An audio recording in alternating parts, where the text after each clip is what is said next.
If you like the video, make sure to like, subscribe, and comment for more videos like this. What are the strangest and creepiest things you've encountered in the deep woods, trails, or forests while hiking, camping, or even living in or near the boonies? I've lived in many haunted houses in my life, each with their own experiences and stories, but for the most part human in nature. This was the first time I experienced something I would call inhumane. My dad was in the Army at the time and had been stationed at a base in South Carolina.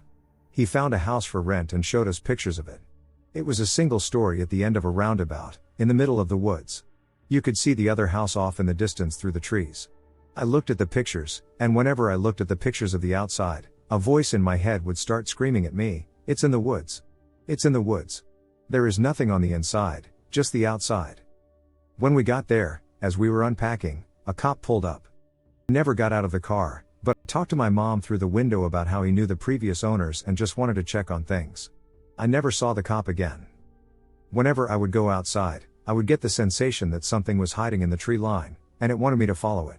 I felt like it was trying to be playful and mischievous. I would also see figures walking by the windows and hear scratching from outside. One night, I woke up hearing something moving around outside. I went to look outside, peeking through the blinds. I saw something crouching in front of the window. If it were standing, it would be on 2 legs and 7 feet tall, giving me the silhouette of shoulders and knees and covered in fur. I was freaked out. Days later, my parents had taken my brother to the airport, and I was home alone. I was doing laundry and saw that my room was brighter than normal. I figured I left my bedside lamp on, so I went to turn it off. I stood in my doorway and saw that my lamp was off. Looking up, my ceiling light, which had never worked since we moved in, was on. I texted my mom, asking if she had the light fixed, and she said no. Eventually, I left for Army basic training, but my mom kept me up to date on what was going on. She said she was hearing the scratches and noise.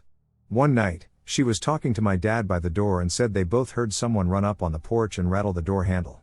My dad whipped open the door, but nothing was there. We never got answers to what was in the woods or house, but it was my first experience with an inhuman entity. This happened last weekend while camping in northern Utah. We had just gotten up to our campsite around 4 p.m. She had needed to go to the bathroom, so she walked up a little into the woods by another campsite that was empty. As she was walking up, I saw her stop for a minute and look around. I asked if she wanted me to go with her. We're both girls, and she said that she was fine, went to the bathroom, and came back. Later that night, we were sitting around the fire with 2 other friends, and she seemed kind of on edge. I started poking fun at her, as that's how we joke with each other, and she told me she had seen something just past the tree line as she was walking up to go to the bathroom. She described it as having pale skin, the face looked like a mix of human and canine, and it had black eyes. It was hunched over on all 4s, and its back legs looked distorted. She said that she could tell it would be tall if it were to stand on its hind legs, and she could see its spine protruding from its back. While telling her sister what she had told me, she also said that while she was up there, it had walked directly in front of her, stopped, and stared at her, so she just cleaned back to our campsite. Her sister says it was most likely a hairless bear or coyote, although bears aren't super common up here, or a wolf with mange. I personally don't know what to think. If anyone could shed some light or lives up here and has seen something similar, please let me know. A few years ago, during my cake day, we were riding my new quad in my backyard. It was pitch black out, so we were using the quad's light to see. In our backyard, we have a small pond bordering the woods. I shined the light towards the pond, and I was shaken by what I saw. It was a large, humanoid figure that was crouched in the bushes. It had unnaturally long legs and arms and beige skin. It was so skinny that you could see its ribs, but its head was out of view. I screamed and ran towards my house, and then looked behind me. I swear to my life that I saw a tall figure standing rather close to me. But in the blink of an eye, it was gone. I hadn't told anyone what I saw until one of my friends saw a tall figure with glowing eyes standing behind the pond. Has anyone seen anything similar? I really want to hear other stories. I had a more sinister experience once when hiking alone in a part of the Oahu Mountains locally known to be haunted or populated by menehune, very small human-like beings with some mystical or magical ability that have a long history in Hawaiian culture. At the time, I was young, I was out there growing weed in the middle of nowhere. There are no trails to this spot. I was on the return leg of my journey, having tended to my plants, which were in a large, open, sunny area, then proceeded to head down the hill to walk the 1.5 miles through the jungle to get back to my car. In order to get to my car, I have to walk straight down the steep mountain through jungle and underbrush. It is quite slow going, and it can get quite dark because all the light is being blocked by the plants and jungle above. In one part, it is so thick that I need to contort my body to fit under the roots and vines to get through this valley. I got through the little valley, and I remember having a bad feeling that I was being watched. I was getting more and more scared for some reason. I just felt I needed to get out of there. When I felt this, the hair on the back of my neck tingled, and I got goosebumps. I had the urge to look behind me to make sure there was no threat behind me. As soon as I turned around, there was a face looking at me from behind a tree. I will never forget that face. It had dark gray skin and shoulder-length orange hair. It looked female. But it wasn't human. It looked like a demon, a witch, or something. As soon as it saw me looking at it, it quickly hid behind the tree. Even thinking back on it to this day, I get goosebumps, and my blood runs cold. In that moment, it was one of the most scary things to happen to me. I was terrified. I started running the rest of the way down the hill, getting scratched up, bruised, and falling multiple times, but I ran through thorny bushes, vines, trees, whatever. I did not stop running until I got down to my car, got in, and drove away. I never came back for my plants. I will never go back to that place again. Klamath National Forest encounters and hiking into a strange world. A rugged outdoorsman and writer for the San Francisco Chronicle, Tom Steenstra, was camping, fishing, and walking trails in the Klamath National Forest, usually encountering nothing but wildlife. Going out on a dead-end trail in their vehicle, he and his buddy were appalled to find they had a flat tire, and in the attempt to fix it, the jack broke. They knew they were, to put it in the vernacular, screwed.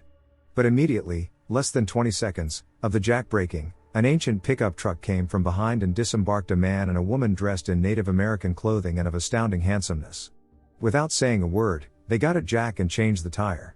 They returned to their truck, still without words, waved, drove past, and went on down the dead-end road ahead of them. Steenstra and his friend were flabbergasted but got in their own vehicle and continued after. Their helpers are now out of sight somewhere up the road. Steenstra drove on right to the dead end. Their helpers were nowhere in sight, and there had been nowhere to egress from the road. Their trip to the dead end was only 2 minutes long, and they were sure that they could not have missed them. There are many incidents where a person experiences what seems to be an alternative reality while walking in the deep woods. In 1977, Ned Grimm was walking into a forest that he knew very well, as he had often gone there to hike and just be in nature. 100 yards in, he felt a brief tingling sensation pass through his body. The sensation stopped, and he walked on. Gradually, as he hiked, he noticed that the surroundings didn't have the same character that he associated with his woods. The plants were of a different type. The area was more open. The nearby cliffs shouldn't have been there. Even the color of the sky seemed slightly off-tone. Sure, now that he was lost, Ned tried to walk out using dead reckoning. Around an upcoming bend, he heard music. Yep, you guessed it, there by a waterfall were a group of little men playing on flutes and gathering water. Ned had the calmness to get out his camera and take pictures. The little men ultimately took their water and went away. Ned again tried to retrace steps using dead reckoning and, after another hour, spotted his car near some trees. At this, he had the tingling sensation return. Looking around, the strange elements of the countryside were gone, and even the sky had regained its proper tint. Neither his wife nor anyone else believed him. Upon developing his film, every picture except those taken at the Little People spot turned out fine. On those shots, there were only out-of-focus shadows with a greenish tint. In the 1930s, a young girl was cycling in Wiltshire when she saw a cottage off the road and asked for shelter from a quickly breaking storm. An old man allowed her in, and she entered to find herself in an environment with absolutely no noise, not even from the storm. The man never spoke and merely stood silently the whole time. Then, without knowing how, she found herself back on the road. Despite the drenching storm, she was dry, so she must have sheltered somewhere. Her friends informed her that no such cottage existed, but there was a derelict cottage in that area, long in ruins. She cycled back to find the derelict ruined, just as described by her friends. My best friend lived near a forest, or more like woods with a little river, and we, as kids, loved to go there after playing video games. One time, we went there because we were bored. It was a sunny day, but I don't remember the month. I was around 11 or 12. We were in the forest, throwing rocks at that tiny river, and just walking and talking. As we were just walking, I felt observed like never before. I asked my friend if he felt observed as well, and he told me that he did in fact. We looked around until we saw a stranger on the top of a hill looking down at us, all dressed in white, and a menacing bald guy. We were petrified. We started to run out of the forest, we were so scared. I never ran so fast in my life. I was shitting my pants, it felt so weird. He had no reason to be there, he was just looking at us. He could have said something, but he didn't say a word, and we just stared at him for like 10 seconds, scared as we were. I had no idea who that guy was or what he wanted, but I've never gone back to the woods ever again, and what is most weird in this story is that after that, I felt observed for a very long time at random moments, like in my bed. I don't know if this happened to some of you, to feel observed after a traumatic event, but if so, let me know. So me and my girlfriend were on a picnic date, and we went to her old middle school, which has some 70 acres of wood behind it. When we first got there, everything was great, a beautiful sky, cool air, nice scenery, everything was perfect. So we set down our blankets and started eating, and not long after, we heard a sort of crying or yelling coming from the woods. It was a singular animal, and it sounded like it was dying. While it sounded like a dog of some sort, it just didn't sit right and felt like the sound was to imitate a dying animal and not actually an animal dying. Since we only heard the one animal, we got a little freaked out but continued our date. As the time went on, we both felt drawn to the woods and ended up hearing it again.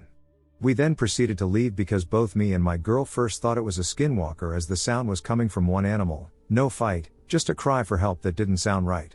This was in Indiana. Any input on what this might have been?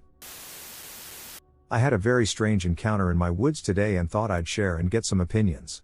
For some background, I live in a small town between Toronto and Ottawa on traditional Anishinaabe lands. I usually walk my dog every day, sometimes multiple times a day, all throughout my woods. I decided to take my dog out for a walk this afternoon and not put my headphones in, which I usually do because, as I stated, I walk out there every day. As we were walking, I heard a voice call my name in almost a sing-song voice. Naturally, I stopped and looked around. I called for my dog to come to me, and he stopped where he was, stared at me for a while, and then eventually came to me. I did not call out to the voice or acknowledge it. I walked around a little more and still didn't see anything.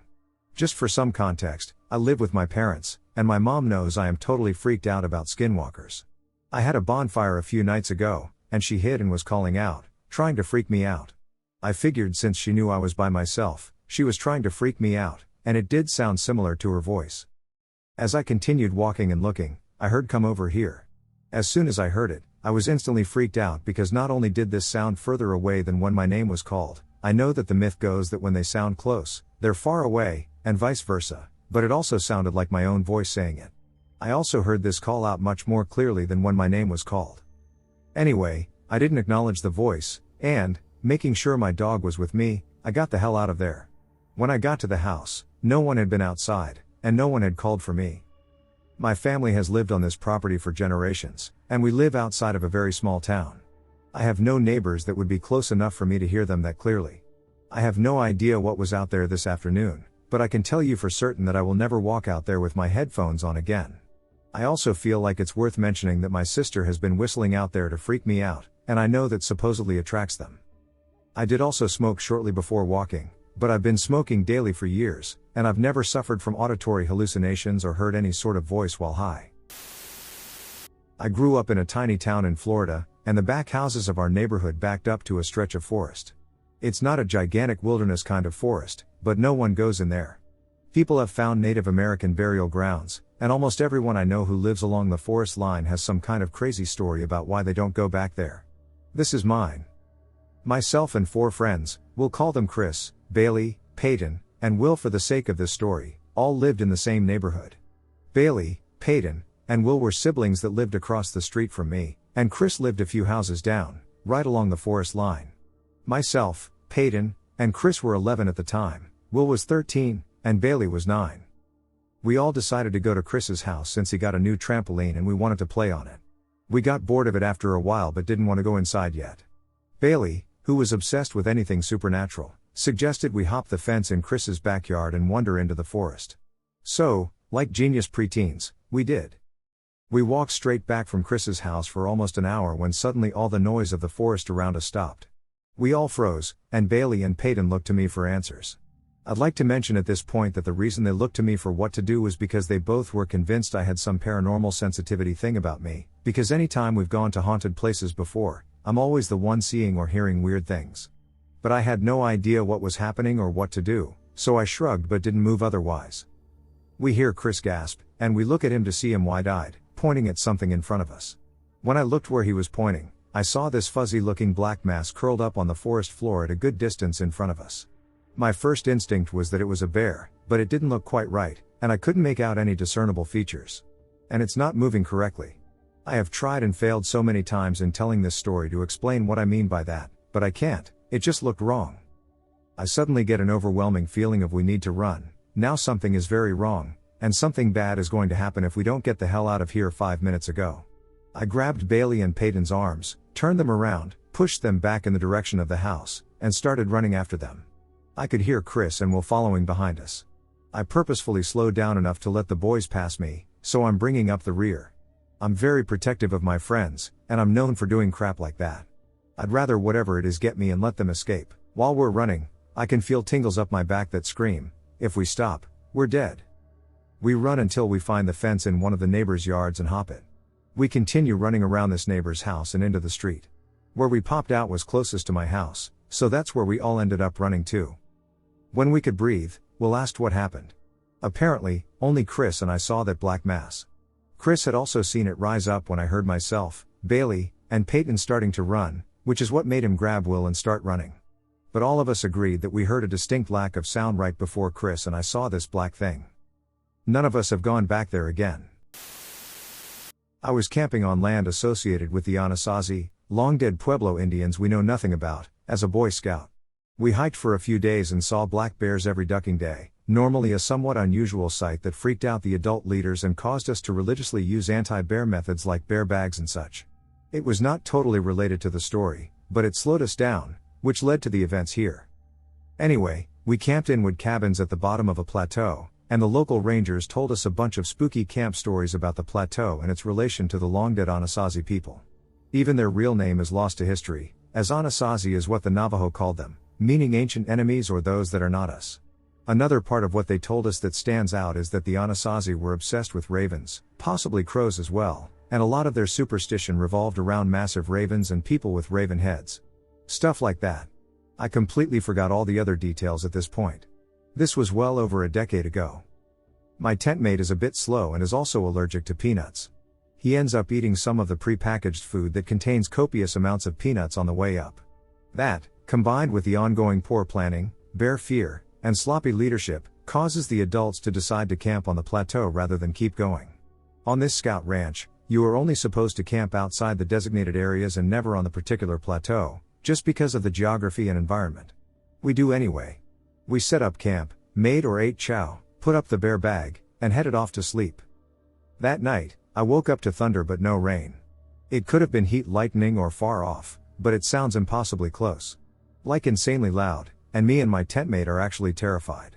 He goes to check it out, and I don't really see anything but trees as he leaves. He comes back a few minutes later, and the thunder stops at pretty much the same time. He goes to bed without saying anything at all. Not unusual, he could be pretty slow and non-social and likely had mild autism in hindsight. The next day, we wake up, and a ton of things pop red flags. First, our tent is facing an open field, which I forgot about, yet I saw multiple trees last night through the tent flap. Second, no one heard the lightning last night except us and one other tent nearby. It was loud enough to wake up everyone on Earth. Remember how my tent mate checked out the thunder and went outside? He had no recollection of what he saw. He woke up confused, saying the last thing he remembered was going outside. The good part is that the guy in the other tent, who brought this up before we did, does remember checking it out. He claims that when he stepped out of the tent, there were no trees anywhere. Just long, dark tower or pole objects that stretched to the sky. No lightning was visible, but it was really bright, like a full moon on a steroid. He also claimed he had seen flying winged pitch black objects bigger than cars that looked like they had wings and were round. He dove back inside and doesn't remember going back to sleep or the noise going away. Remember the giant raven myths? I did, and I was scared shitless. I wouldn't have believed him if I hadn't seen the trees and heard the thunder myself. As a small child, our farm backed into the Appalachian Mountains of Western Virginia. There was a small neighborhood 20 minutes from our farm, but the rest was just woods. It was super rare to run into anyone out there, and if you did, it was usually hunters. I was 5 or 6 and was playing in the woods when something white caught my eye. I saw a man far off in the woods. It was a man with a white sheet or pillowcase tied around his head. No one else was there. Just the man standing there. He didn't seem to notice me or pay any attention to my being there. At the time, I didn't think he was a ghost or anything. It was just odd. I told my mom about it, and she said something like, "Oh, that's interesting," and I did get reminders not to talk to strangers in the woods. There was an abandoned farm about a mile or two into the woods with a farmhouse, barn, and some sort of mine shaft or underground storage area. Around that same time period, when I was maybe 8 or 10 years old, I went with my older sister and her friends. We climbed into the loft of the barn, and she was showing her friends where she came with boys to make out. I looked from the lofty part of the barn where they toss hay out towards the abandoned house, and there was someone in the window. They had a white sheet tied around their heads. But this person looked like the sheet was tied over a box on their head. The head of the sheet was square-shaped this time. He was standing in the window. If his face wasn't covered by the sheet, I'd say he was staring at me, or at least in my direction. I was spooked, but I'm not sure why I wasn't terrified by it at the time. It may have been my age or the fact that I wanted to be cool around my older sister. Thinking back at both of those separate instances, it freaks me out. I'm in my 30s now, and I really can't explain it. I was Googling things that looked like this and didn't get much. I went hiking out at a fairly secluded park in northeastern Florida. Usually the park has one other person, but today I was completely alone. I went to a spot and sat and just kind of enjoyed everything, butterflies and grasshoppers flying mostly, and then I decided to head back to the car. About 15 minutes ago, I heard what sounded like two younger women, 21 to 26, talking to each other. I couldn't make out the words, but I could clearly hear two women talking. I looked behind me just to make sure it wasn't some other hiker. The oddest moment was the second incident, where about 30 minutes ago I heard, in a very clear, happy woman's voice, "Hi." I looked around because it sounded like someone was talking to me.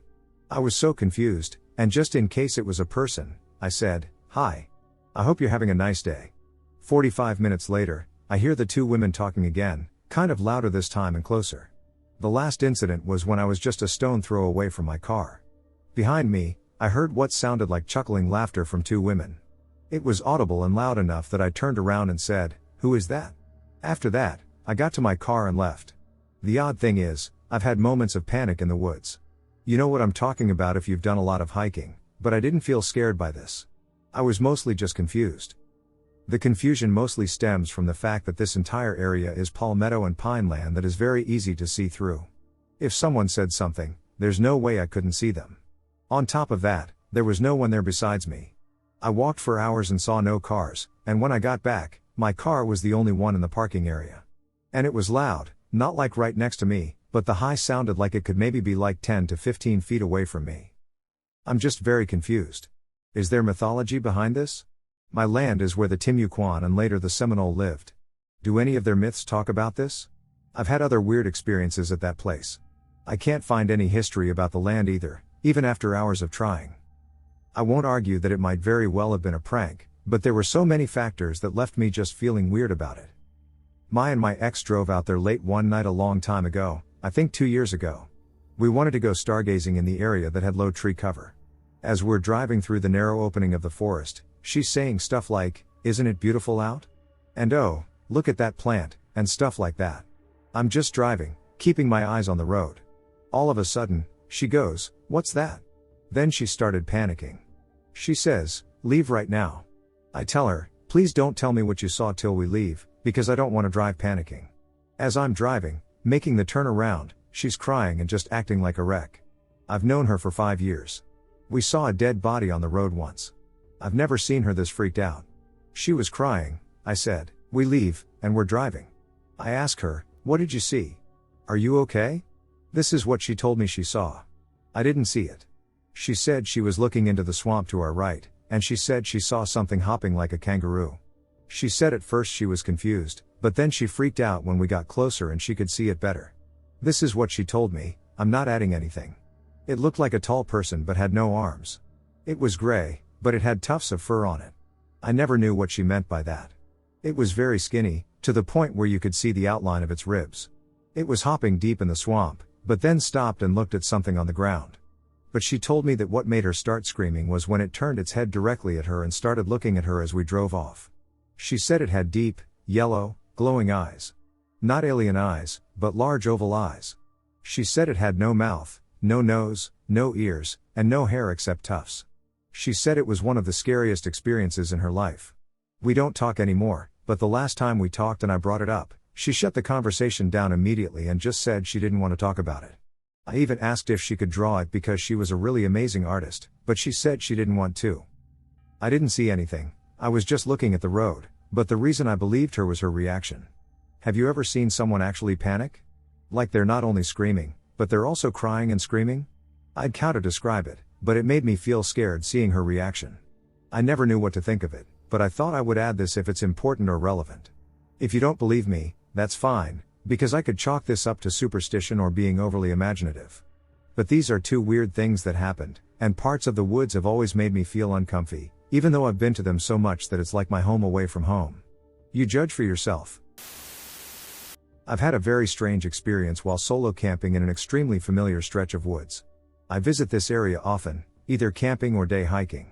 One weekend night, I set up camp about an hour before nightfall. I started a small cook fire about 20 yards from my camp. Bears are extremely uncommon in this area. After I finished cooking, I tried reading my book before heading to bed, which is something I do often while camping.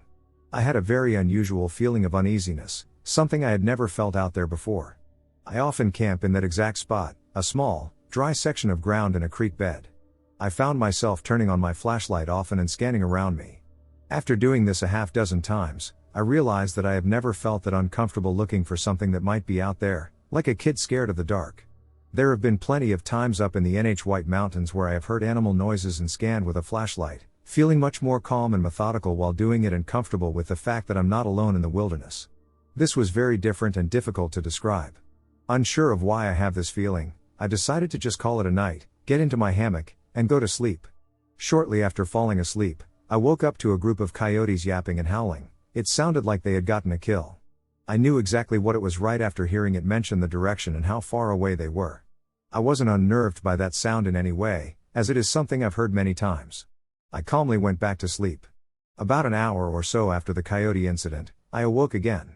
I felt very disoriented at first, but I clearly heard distinct footsteps that were slow moving and heavy coming down the edge of the creek bed towards my cooking site. I was overtaken by so much dread and fear that I could not even move my hand to grab my handgun, which was literally up against my body in my hammock. I believe I was so fearful because of the distinct, human-like steps that I heard. Unlike the coyotes that woke me up before, this was an extremely uncommon occurrence. Whatever it was, I walked slowly and steadily to the cook's site, stopped for a brief moment, and then continued through my camp until I could no longer hear it as it moved down the creek bed. I've camped several times since then, not in that location, as I am too uncomfortable, and have not encountered anything close to that feeling of dread again. Although this story climaxes with the footsteps, I tell you that feeling I got when I awoke the second time that night is something that haunts me to this day. What occurred in late September 2020, I cannot explain. My best friend Quinn and I were up late, as was common in lockdown life during the pandemic. It was roughly 2 to 3 a.m. when we walked our normal route, as we had often done that year, as we had taken up hiking and exploring in general because we are both grown professional women and our free time like this was surreal. I had discovered a small path that had a small wooden bridge that crossed a small patch of wetlands. On this path, just across the bridge, is an old, worn bench. I would often stop here and check my messages, as human contact was limited during the early pandemic. The whole area felt warm and buzzed with energy. You just felt good being there. I often practiced grounding, walking barefoot, in the area nearby. It was such an inviting place. I took friends there to share this experience. That was when things started to go wrong. One of my friends, Eve, was feeling very uncomfortable and dizzy. I brushed it off because I was so excited to share this place with my friends, and Eve was often one to be a little spooked. My other two friends felt fine. Quinn was there as well. To my shock, we saw two wisps zipping across the tops of the tallest grass and then their noses diving straight down into the earth. We were all blown away. What a truly magical place. Eve removed her shoes and began walking to the edge of the wetlands, hoping to recreate what I had felt days earlier. However, she began shaking. Tears ran down her cheeks, and she started to leave. I asked her what was wrong, and she replied, "Why did you bring me here? This place is effed up." She was very upset, and we all left. Needless to say, I was pretty upset. This wasn't at all what I had imagined the night to be like. Now back to our story. It was 2 a.m. or so. Quinn and I were coming up to the little bridge, and we were tired and hoping to stop and sit on the bench up ahead.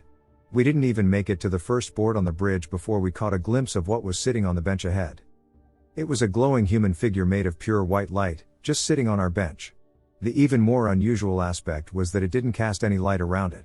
Its outline almost looked like old school TV static. It was difficult to even focus on it as it lacked any real features, not even eyes that we could see. I stopped dead, grabbing Quinn's arm. I ask if she sees that or if I am tripping balls. She looks at me and whispers, "Yes." An overwhelming sense of terror hit us both. What the hell was this? My mind raced. Was this a full-bodied fae of lore? I felt it. Looking at us sitting there, we felt like we had carelessly stumbled on something we were not supposed to see. I have tried going back to the place several times. That lingering sense of panic and fear overwhelms me to the point of panic attacks. I do not normally suffer from any form of anxiety. I'm at a loss, guys. If Quinn hadn't seen it, I doubt I would even be writing this right now. What did we see? All I know is that my encounter with the Fae man has left me more confused and asking more questions than I had before I set out. Thank you for listening. Hunter/mountaineer here. It was a chilly December morning. I hiked in pre-dawn, taking about an hour and a half to go 3 miles off the beaten trails. I got to my nest about half an hour before sunrise and started to settle in. The wind kicked up, and a fog rolled in that was thicker than milk. Within a few minutes, my visibility was 5. I'm sitting tight, huddled up against the freezing wind, when I start to hear twigs snapping close to me. For no apparent reason, what is normally a rapturous sound indicative of an imminently successful hunt sent a frosty chill down my spine. I chambered around in my lever action 30-30 as quietly as I could and lay flat on my back, tucked against a fallen tree. The rustling was moving closer through the fog, but I couldn't see anything. The sun was starting to peek over the mountains to my east, and visibility was starting to increase. The rustling of twigs and leaves was sporadic, sometimes directly in front of me, sometimes behind or beside me. I remember lying there, rifle across my chest, thinking to myself how silly it was to react like such a coward. I rationed with myself that bears and mountain lions are a rarity where I was, and I had likely stumbled into a herd of whitetails that had bedded down. I decided to sit up. The rustling stopped immediately. As it was fully dawn by now, I was looking through the fog for the outline of my prey, which I had assured myself was literally all around me. It wasn't. Seemingly, nothing was. By now, the fog had faded away, and it was apparent to me that I was alone in those woods. I hunted all day without seeing so much as a squirrel. Around 3 in the afternoon, after fighting the wind and an abnormally cold day and not wanting to hike out by flashlight, I decided it was time to start back to the truck. Walking out of those woods was the most uneasy I have ever felt. Lawfully, once you make it back to the trail, you're supposed to clear the chamber of your rifle. Not that day. What is normally a stroll through the woods, I undertook with the seriousness of an animal being stalked. I would walk, then stop and listen.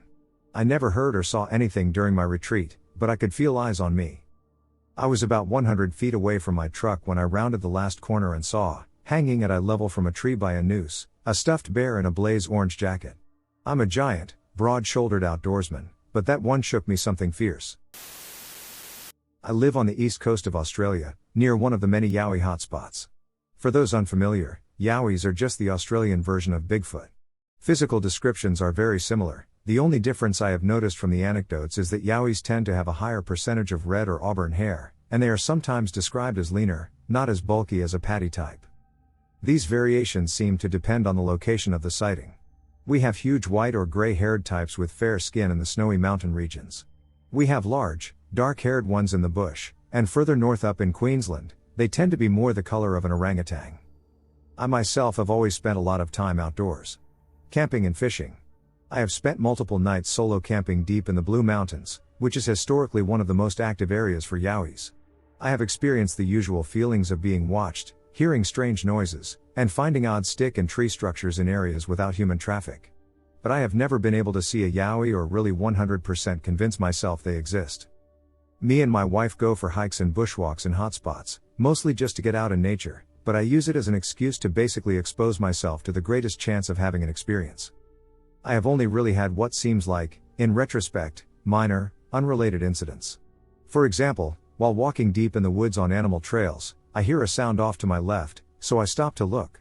While I am intently staring and trying to gauge movement, a pebble gets thrown from the complete opposite direction directly over my head and lands in front of me, making me turn around to see and then hearing movement from where I was just distracted.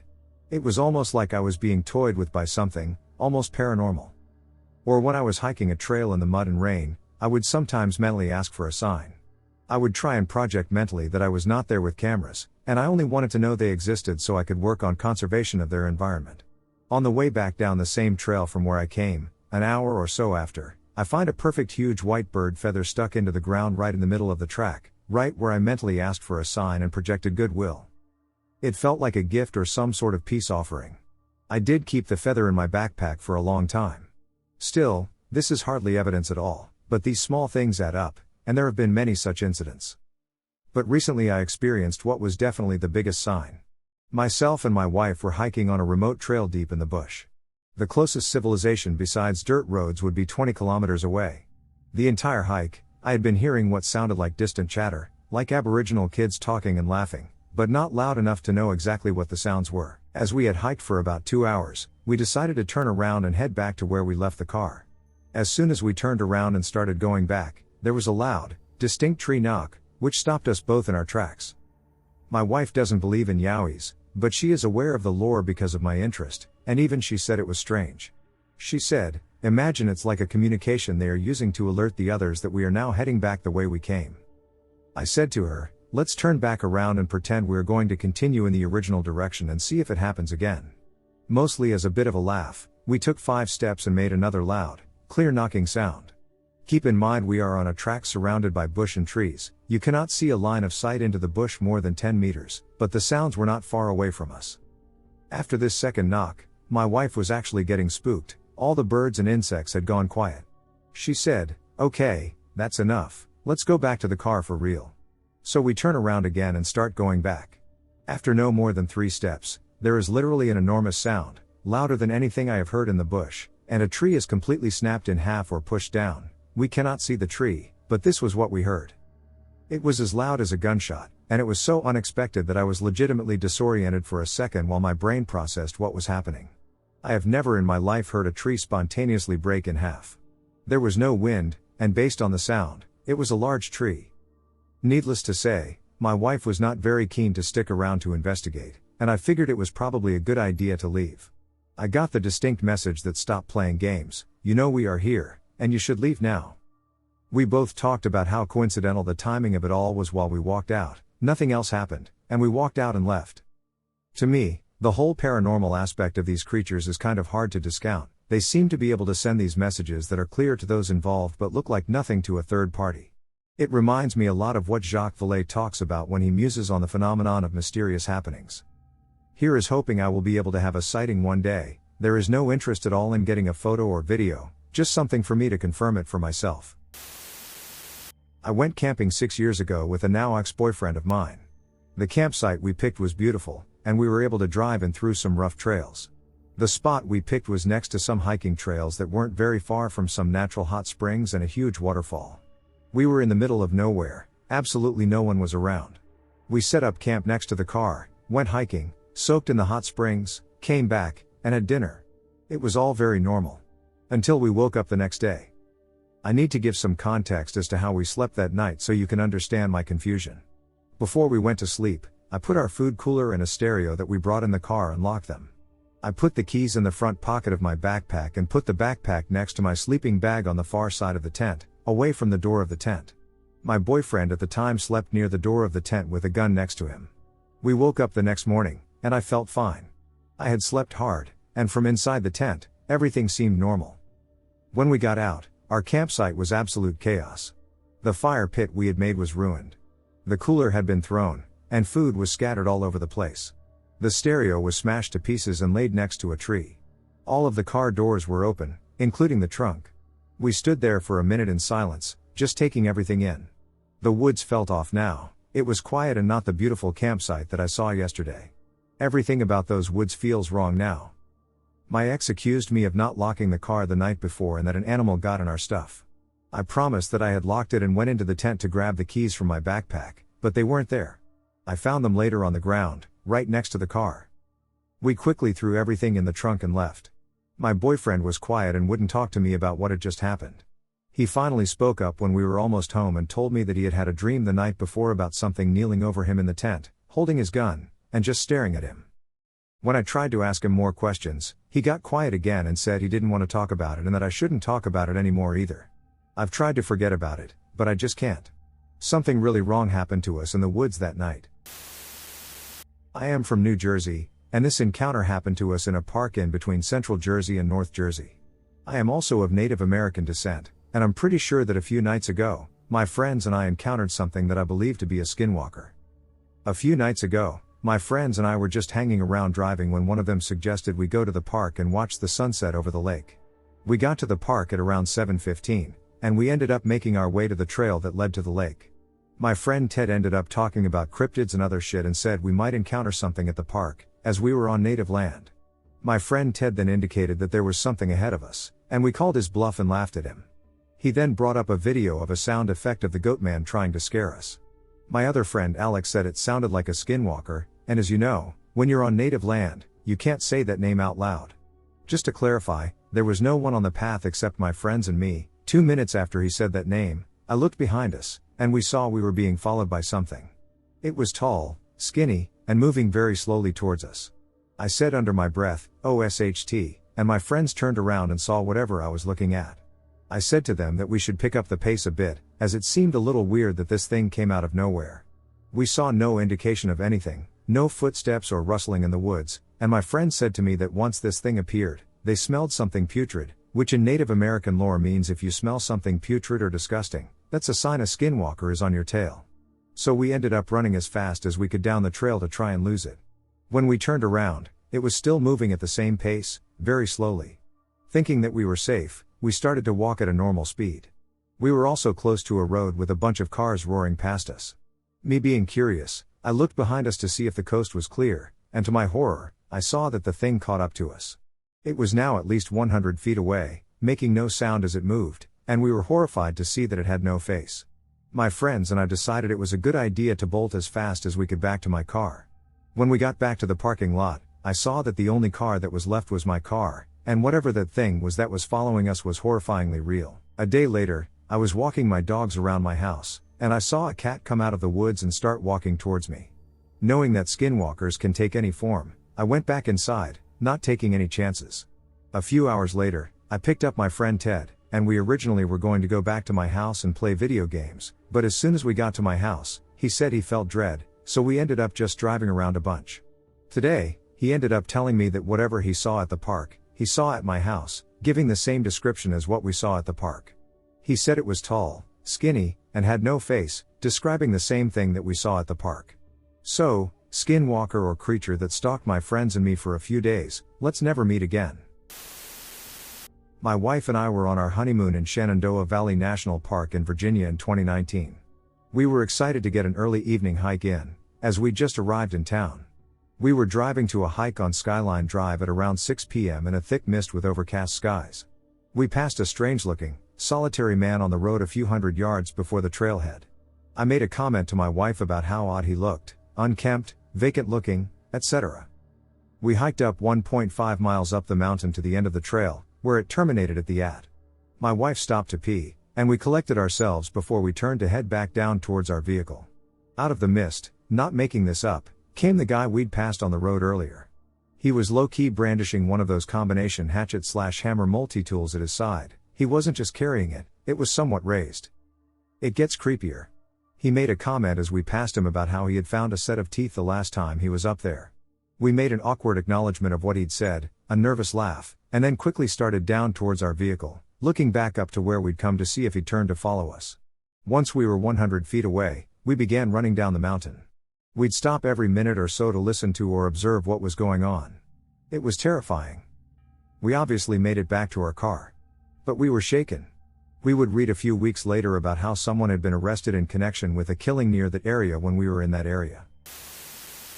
I have been staying in Gallup, New Mexico, and working on Navajo Nation, both on the NM and Oz sides, doing 3D mapping for fiber optic cable routes.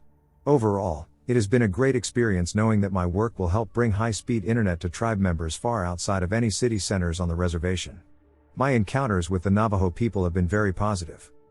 To complete these 3D maps, I drive around a vehicle with LiDAR GPS lasers and a 5-angle 3D camera, so naturally, people are a little suspicious when they see me driving around. Before I went on the reservation, my company, which is subcontracted by the cable provider, made sure to confirm that we had the express permission of the tribal authority to operate. I say this because my route took me on roads that few white people would ever venture down, especially without tribal blessing. We're talking 6 miles on a 2-track road with the nearest highway nowhere in sight. So, with that said, I think that in my driving on these routes, I either encountered the home of a skinwalker or hit some kind of spiritual tripwire that alerted certain Navajos to my presence on the spiritual plane. The man in the light blue truck. So in Gallup, on my off time, I decide to hike the surrounding areas. First, I went to the Metmore trailhead and hiked a small mesa. The hike was absolutely picturesque, with a beautiful juniper and sage landscape. I pushed it hard, it was 95 degrees, and I went 11 miles. It was worth every bit of the suffering. But the strange thing is that when I finally got back to my car at the trailhead, a man in a light blue truck pulled up right as I was walking up. Instantly, I caught a bad vibe. I did not undergo my usual post-hike stretch and water dump all over my head on a hot day. Instead, something told me to get in the car and drive, which I did. I thought that this was a strange encounter, and that was the end of it. But it wasn't. 2 days later, I went to the Hillso trailhead, 15 miles away in the pines. As I pull up to the trailhead, I see the same light blue truck and the same man, just sitting there, staring out into the distance like he did before. Again, the hairs on the back of my neck went up. I went to the bathroom and contemplated turning around, but I decided to continue on anyway. I hiked up, thinking the feeling would go away, but it did not. It only got worse. Way worse. During the entire hike, I got the impression that someone or something was following me. It was palpable. It made me feel as if there was a mountain lion ahead of me on the trail. The feeling got so intense on the way back that I carried my knife with me. I have never felt the need to carry my knife. When I got back, the guy was gone. Thank God. But I could not help but come away with the impression that he was checking me out somehow spiritually. Believe me, I know this isn't the hard evidence you all are looking for, but trust me when I tell you, the eerie vibe was otherworldly. Also, the odds of this guy being at both spots, once when I just ended and once when I just began the hike, are a little too high for comfort. But there have been other instances. I have had crows follow me around the reservation roads in ways that don't seem to make sense. Once, when I was taking down my gear in Tohatchi, a crow literally seemed to say my name. I looked up, and he was on a power pole. He just stared me down. Also, his caws did not sound like crows. It was very bizarre. So long story short, while I did not physically encounter a skinwalker, I think I encountered some kind of envoy of the dark spiritual forces of the Navajo in that man in the blue truck and the crows. What do you guys think? In any event, I trust my feelings. When I was 15 years old, I was part of a school trip to visit the country of Bhutan. Bhutan is an ancient country where the Western world has barely had any influence. We were traveling in a small group of about 20 people. Most of our group was sleeping at a hotel, but our tour guides invited us on a secret trip to a drinking establishment in town. We went on the trip, and we met some girls. We went back to the hotel to hang out with the girls. Later that night, around 11 p.m., the girls asked us to walk them home. Little did we know the walk would be about 4 miles in each direction. My friend and I walked the 2 girls up a mountain to a botany observatory above the village of Boomthong, hilarious name for a village. As we walked up the hill, the girls pointed out a shortcut path through the woods. They told us that because they had received blessings from local monks, we would be protected walking through the woods, but that when we returned, we should take the long way home. The reason they gave was that the woods were haunted. We laughed at their local superstition, and we saw no strange sights on the way up. When we got to their destination, we spent a few minutes there before we left. My friend and I played lacrosse together in high school. He was stocky, strong, and, altogether, not a timid young man.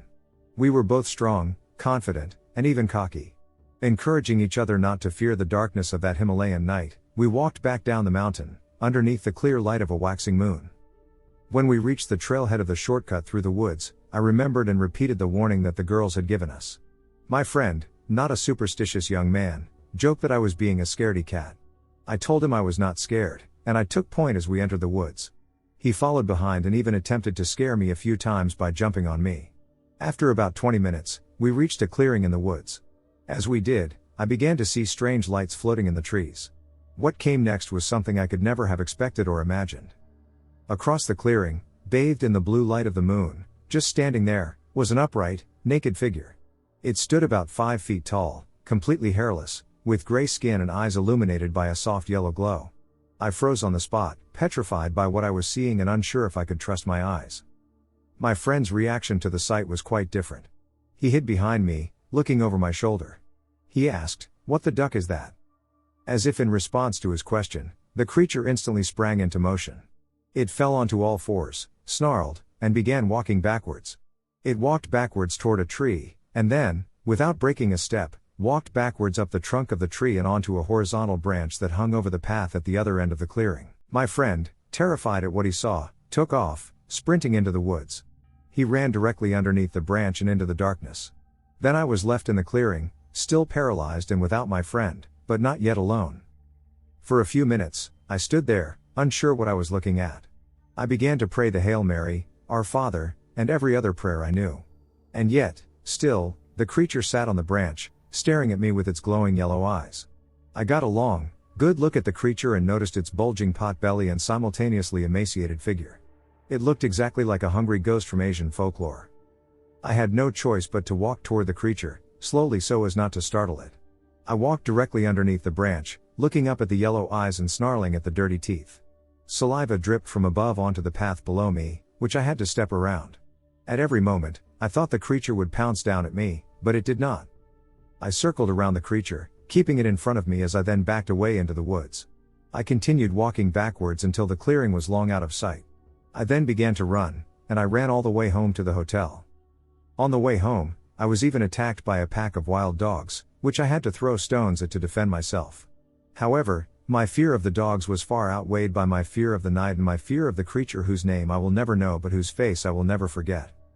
Years later, I reached out to that friend to confirm this story and its details. He was able to confirm it and said he never spoke of it afterward to anyone else. It was one of those deeply confusing experiences that no one will ever be able to confirm or deny. It left a sliver of doubt in me that whatever we consider to be this concrete reality is probably not so concrete. Science does not know everything. This was not a fictional story. This is a real anecdote about my life, and it haunts me to this day. As I wrote this story, bone-chilling fear took hold of me, and the same familiar tears of true horror began streaming down my face. I hope you have enjoyed this tale. If you ever find yourself alone in the woods at night, maybe take the long way around. My grandma's property is settled all the way in the back of the woods at the end of a long, unpaved road. Along with being comically bumpy, it also has a history of hauntings that were passed between family members over the years. I myself was somewhat skeptical of these tales, not because I'm not a believer in the paranormal, but because my uncle and father have a habit of being very exaggerative, until one night about a year ago. Back then, I lived with my grandma down at the end of that road, and at the time, I also didn't own a car. As such, my boyfriend had to walk to my house from the entrance of the road since his parents didn't want to risk damaging their vehicles on the aforementioned bumpy road. Now mind you, this road is a good 20-minute walk from beginning to end, completely overgrown with bushes and trees, and has a puddle every other step, so more often than not, I'd meet him halfway and then walk him back to the entrance once he went home. That night, when we were walking back to the entrance, I decided to tell him about the property's haunted history. From the silver buried on four corners of the property to appease a supposed deer spirit to the knocking on the counters at night, I spilled every tale I'd ever heard. Now, unlike me, he was genuinely afraid of such tales, as he himself had once had an experience very similar, albeit much more terrifying, to the one I was about to have. He warned me not to do one thing. Don't whistle at night. Now, a thing to know about me. I'm a habitual whistler and tend to do it without even thinking about it. So, of course, on my way back, I began to sing a tune. That particular night, it was unusually bright outside for being so late. The sky was still a dull blue, and there was hardly a shadow despite being well past 8:30. I had gotten to the quarter mark of the road, an almost gateway of bushes on a small ridge going further into the road, when I heard something. A yell. A yell that very, very distinctly sounded like an old man. Later, once I got home, I realized there was a word in that yell. Help. At the time, I didn't think too much of it. Yes, that was especially dumb of me. I'd love to pull out every excuse under the sun, but I was evidently feeling very stupid that night. Now that I've had time to think about it, I've noted two things. 1, there is no possible way there could have been an elderly man on or near the road. My grandma is the only person who lives on that end of the road. 2nd, as I mentioned, was the word in the yell. Help. My boyfriend, after hearing the story, said it was meant to be a lure. For what? Me. Death.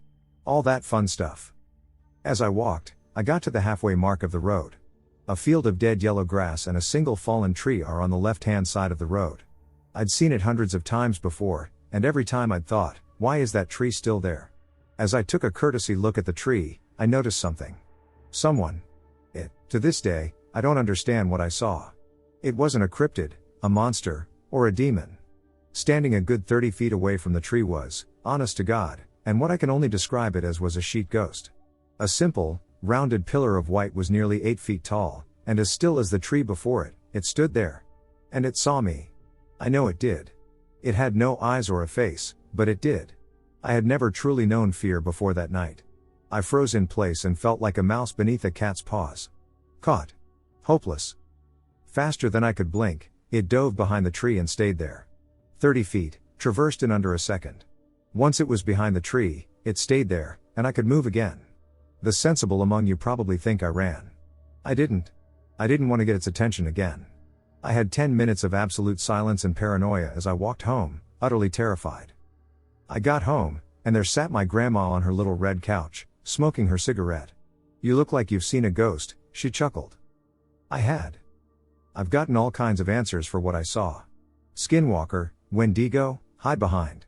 For now, I just wanted to share my story and let speculation generate more ideas as to what I saw. Thanks for listening. It was a night like any other. I was out on a porch swing, smoking my pipe, just plain old tobacco, enjoying the night. I was alone, my girlfriend was out with friends and wouldn't be back until midnight. It was early autumn, and the air was crisp with a touch of melancholy. I could see deer way out in the pasture, maybe about 200 yards off to my right. Birds and insects were singing. Trees were swaying in a gentle breeze. The porch swing was facing the woods. There was about 50 feet of grass between myself and the edge of the woods that was illuminated with moonlight, beyond that impenetrable darkness. It was in this darkness that I could hear the crackling sound of footsteps in dry leaves. I had seen deer earlier, so the sound was at the periphery of my consciousness. But there was something strange about these particular footsteps that brought my attention to them. I'm not sure exactly how to explain it. The rhythm was off for a four-legged creature. It sounded more like what a man would sound like walking on leaves. I found this somewhat odd, but not threatening, so I decided to investigate. I figured if it was a deer, it would just get spooked and run off. If it were a person, well, let's just say I was in my early 20s and was confident that I could hold my own in a self-defense situation if it came down to it. Regardless of whether someone was trespassing, I wanted to know about it. I got up off of the porch swing, walked toward the edge of the wood, and peered helplessly into the black void. Nothing. But the slow, careful, methodical sound of approaching footsteps, occasionally pausing and resuming. I walk in about 10 feet further to try to get my eyes adjusted to the light. I crouch down behind a tree and spend about 30 seconds just waiting and looking for movement. At this point, the footsteps sound like they are about 15 feet away, but I can still see nothing but shadows and tree limbs. All of a sudden, I get hit by a blast of sound, the likes of which I have never heard again. I was as loud as a train horn. Loud. The timbre and pitch were something of a cross between a songbird and an insect. But the amazing part was its complexity. It had a tempo and complex tonalities similar to those of an old-school dial-up modem. But, whereas dial-up sound is dry and mechanical, this was rich, moving, and hauntingly beautiful. It lasted maybe about 15 or 20 seconds. I stood there dumbfounded for a minute or so and decided to walk back into the house to make some soup and wait inside the house for my girlfriend to come home. When she got home, we made some small talk and eventually just went to bed. I made no mention of the event. Humans are funny sometimes in that when they meet something completely outside of their paradigm, they tend to just ignore it and hope it goes away. I guess I'm no exception. I did go out and investigate the area the next day and found nothing out of the ordinary. Many of us have heard stories of paranormal encounters in the woods, in many possible forms, from being watched from the woods to being in the woods and having encounters and everything in between. This is due to the connection that trees have with the spiritual realm. The ceiba is the sacred Mayan tree, which they believe is the portal to the underworld, to the Xibalba. In fairness, funny things happen in its surroundings regarding the Aluxes, or fairy people. But not only ceibas, most tall trees in general are used by entities as portals to come down to. My cousins live in a rural area in Veracruz, Mexico, and they are surrounded by trees and palm trees. They have seen and heard countless apparitions, and so did I while staying at their house. Some nights they have to see a buffoon coming down from one of the palm trees or see little kids sleeping on the top of some other trees. That's creepy enough, right? So, next time you go out to the wilderness or just for a little trailing or camping, and if you get to see creepy visions, keep in mind they just get curious for the noise you are making or they are after something else, but most likely you will see entities while trees around or water bodies for that matter. Ever since I could remember, I've been into the outdoors. Fishing, hunting, camping, and everything in between. My family likes to joke that I was raised by wolves, but, to be honest, I kind of wish I was. I've always found myself at peace when I'm alone and cut off from the world, with only nature to keep me company, and hunting has always been the best outlet for me. Not many people truly understand the pure beauty we hunters witness. Being able to watch the sun rise from complete darkness and see it disappear while you're strapped 30 feet up in a tree is something not many people can say they've experienced. It's breathtaking. But on the evening of December 16, 2016, things were a lot different. The deer hunting season was winding to a close, and with about 2 weeks left in the season, I was eager to fill any of my buck tags. I was sitting in one of my favorite stands right in this little creek bed in between two small hills, which the deer follow along to get to a large stand of white oaks where they like to paw for acorns. It's a heavily traveled trail, and I was expecting a lot of action. I parked the car around 1 p.m. at the entrance to the state park. This gave me plenty of time to load the muzzleloader and head into the spot, which was about a 15-minute walk. After getting situated in the stand, I texted my parents to let them know that I'd text them when I got back to the car and was on my way home. With that out of the way, I turned my phone on silent and waited for the deer to move. The first thing I began to notice was that it was eerily silent. Usually you hear birds and squirrels moving around, but they were nowhere to be found, which I took as a good sign at first. They tend to make a lot of noise, and it's always better to hear the deer coming so you can get ready for a shot. Around 2:30, I heard something moving around me. I couldn't quite see anything because of the brush and trees around me, but I knew something was coming in. I picked up the muzzleloader, and just as I was doing that, the hard plastic butt of the gun hit the hollow metal of the stand and made a huge clanking sound. The movement around me immediately stopped. "Do you kick me?" I thought. Deer have very good hearing capabilities, and if one was out there, they heard that. I proceeded to raise the gun to my lap and wait for the movement to start up again, but before it could, I heard a loud knock on a tree about 50 yards behind me. It sounded like hardwood on wood. I definitely thought it was weird, but you hear a lot of things like that in the woods, especially in a state park. I kind of just brushed it off and kept on waiting. After about 10 minutes, I heard the same sound again, though. This time it was more to my right and further away. I'm not really sure why, but I started to feel kind of nervous, and this rarely ever happens. I knew the woods I was in very well, and I was very comfortable hunting in them, but something was definitely wrong. At this point, the sun was setting. Prime time for deer hunting. Though I was still shook up, I wasn't ready to leave and risk spooking any deer, so I stayed put. This is where things started to go downhill. Around 3:30, the movement started up again. It started to my left and was moving right along the trail towards the oaks. I was starting to think maybe it was a deer until I heard it again. A loud crack of wood on wood. I was freaked out. I had that kind of sixth sense feeling that I was not safe. It was getting darker by the minute, and all I really had for defense was a gun that only shot one round before I had to go through a 2-minute reloading process. In other words, if I was actually in danger and missed, I was ducked. So I did the only thing I thought I could do. I froze. I sat still while the movement got closer and closer until it stopped about 30 yards to my left. I couldn't see anything. Sunset is coming fast, and I just wanted to get the duck out of there. I was about to get my phone out to text someone when I heard a loud stick snap under a foot. It was louder than the constant sound of leaves crunching I'd been hearing for the past half an hour or so, which made me jolt my head up. All movement stopped. It got deadly silent. I looked and listened for about a minute, then took my phone out. Just after I clicked the bright screen on, I heard a loud screech from where the stick had just snapped. I almost shit myself, and anyone in my situation would have. It was terrifying. Whatever it was, it saw me, and I couldn't see it. So I reacted in the only way I thought I could. I took the safety off the muzzleloader, aimed it towards a tree, and shot. Whatever made the screeching sound got the message and took off, crashing through the woods. And I was left shaking in my tree stand, trying to reload, so whatever that was didn't come back. I waited until I couldn't hear the crashing of branches and leaves anymore and got out of the stand ASAP. I practically sprinted out of the woods with my headlamp on high and with the gun in my hands the whole time until I got to the car. I threw my SHT in the back seat and drove home.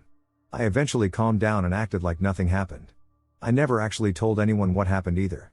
To be completely honest, I didn't want to come off as a pussycat who got scared and just ran, but I'm telling you that every time I enter the woods now, I think back to that evening, and it makes me second guess entering a place I was once comfortable enough with to call my second home. Back in 1999, when I was 12, I liked to explore the woods across the street from my home in rural Virginia. We lived in an area that was populated, but people didn't live on top of what we called the mountain. To be honest, it wasn't a mountain, but we were in the foothills, and these mountains were higher than any other surrounding land. I would take my dogs, a golden retriever / Saint Bernard and my beagle mix. The neighbor's friendly little mixed breed would come too, and we would go through the culvert below the road and follow the creek up to a pond at the base of the mountain. We stayed gone all day, and it was nice to not have anyone around to spoil my fun. I mostly walked and played in the creek, but sometimes I climbed in the old deer stand to look out across the creek. It was always peaceful and serene. Sometimes I would see deer grazing and drinking, or rabbits and squirrels playing. Once, I even saw a bear. I just stayed quiet, and it meandered away. I had to admit that this was a great hiding spot and playground. I liked spending the long days just watching nature and not listening to my dad and his friends get drunk. I spent so much time there that I got used to the surrounding noises and smells. Very little ever surprised me. That fall, puberty hit, and my body changed. I wasn't happy about it, and I spent a lot of time outside trying to avoid thinking about it. The changes made me closer to being an adult, and the thought was not great. This will be important later. I should mention here that the pond itself was at the base of the mountain and surrounded by trees. Mostly pine trees, if my memory serves. They were part of a tobacco farm, and a small dirt track led between another clump of trees and the ones that surrounded the pond. The closest houses were on each side of the forest, and of course, mine was across the street. The woods could be spooky sometimes, but it really was mind over matter. The creek that ran down from the pond went under the street and back in the direction of my house, and that's how I traveled back and forth. The creek that fed the pond was a mystery to me. I had never followed it very far because it led back into the mountain, and sometimes there were no paths to lead me back. One day I decided to follow the creek up and see what the source of the pond was. It disappeared into the ground a few times, only to re-emerge again. I was enjoying myself because I fancied myself a little amateur explorer, and my dogs trailed behind me, sniffing and playing. It was unusually quiet that day, but it was cloudy and cool, so maybe I thought all of the animals were hunkered down. I came to a place where the creek suddenly twisted around a bend of rocks and disappeared into the ground again. I looked around for the creek and saw a trickle coming out of the ground ahead of me. I walked to where it was, anticipating the newness of the find. That's when I got an eerie feeling. It was as if I could feel someone or something watching me. Now I don't mean to sound like a Disney princess, but the animals were used to my smell and didn't take much trouble to avoid me. Wild animals in the woods sometimes followed me or were a little too close for comfort.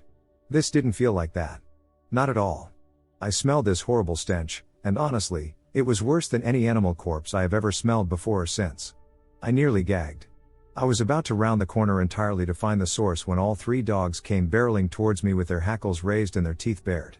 That got my attention. The dogs began frantically herding me towards the pond, and when I went for the creek, they chased me towards the dirt road. I knew that there were trees down across it, but I would be at the main road within 5 minutes, as opposed to the 10 it would take to follow the creek carefully. As I hurried my way through the woods and up to the path, I could still smell that awful stench behind me. I was 1000% positive that this was not a skunk and not something I wanted to see. I kept going, terrified that whatever it was would show up. My dogs pushed me forward and stayed behind me, growling and snapping. I slowed my pace when I got to the main road, panting and huffing. I noticed my leg was wet, and I looked down to see that I had bled through my jeans. Embarrassed and tired, I crossed the road and went inside. I stayed away from the woods the next weekend. I was at my dad's, but the following weekend I went back in, and all was quiet. It stayed like this for a long time until around spring, when it happened again. This time was a close call because I was in the tree stand when I heard loud crunching steps.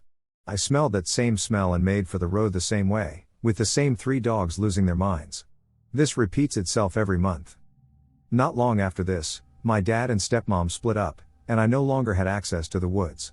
I grew up and moved on, but I never understood what was going on until I watched a special on Sasquatch.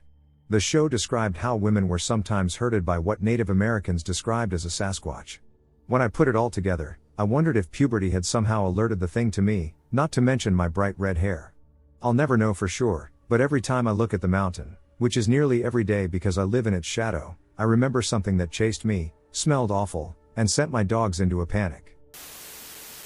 So I live in Canada, about 2 hours north of Toronto, and where I am, there are lots of woods. Pretty much everything around me is a forested area. I do love it. City life has always been a bit too much for me. I like the quiet living style. Instead of going to the mall or walking around a giant city on a weekend, I prefer to sit on my back porch, listening to This Will Destroy You with my dog, staring off into space.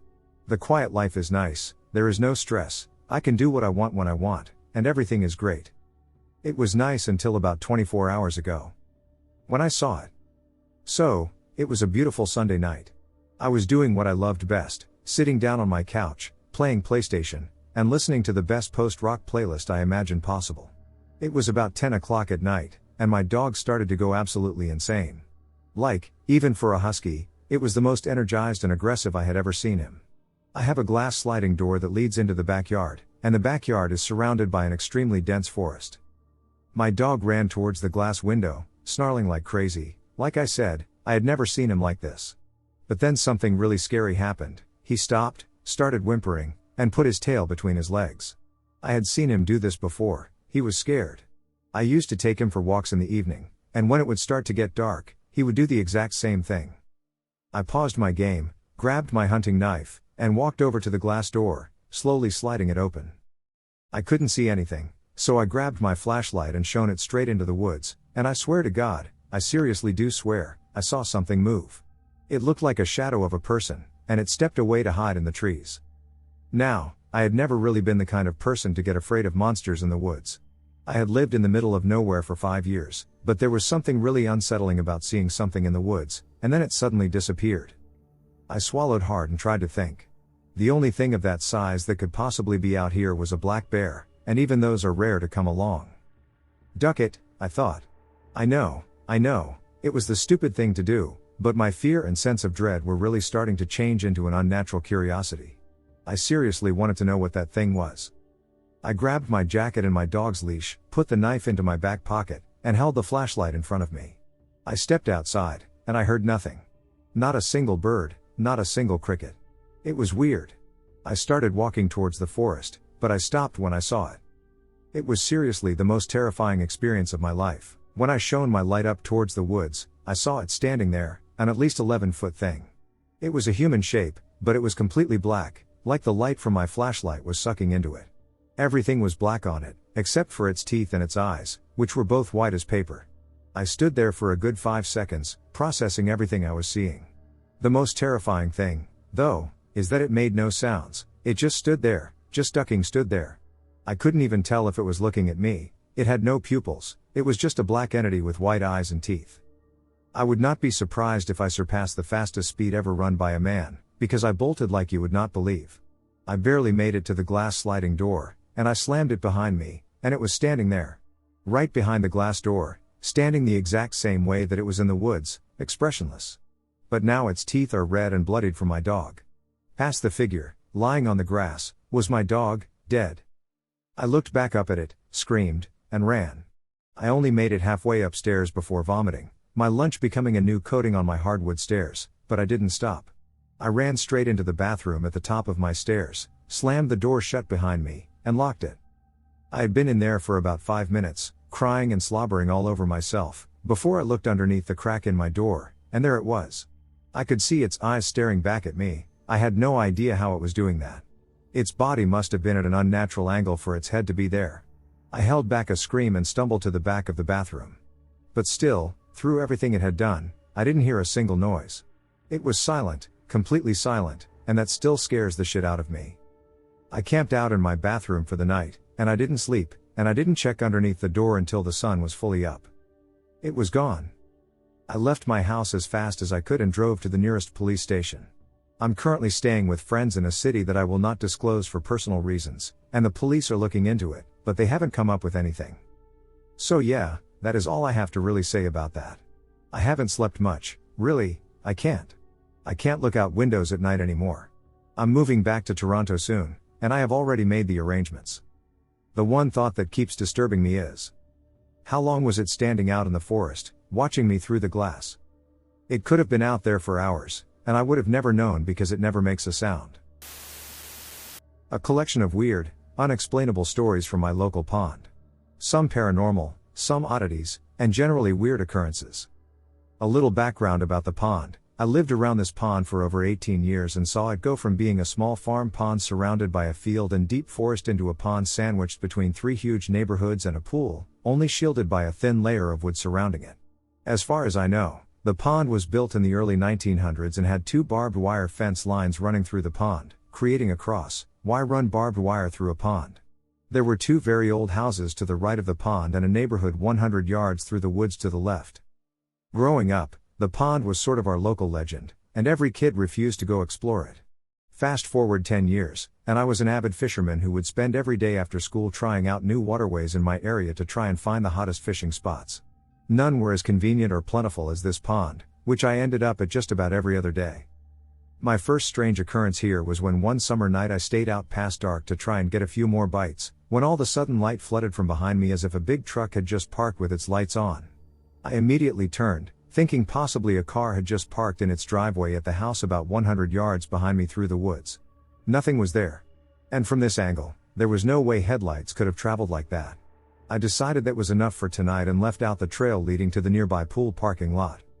The second one was months later, but it was a very eventful evening. As I was walking down the trail from the pool to the pond with my fishing bag on my back, I felt clear as day. My backpack got pushed from the side as if someone was trying to spin me towards them. This happened in the exact same spot as where I was standing when the light hit me.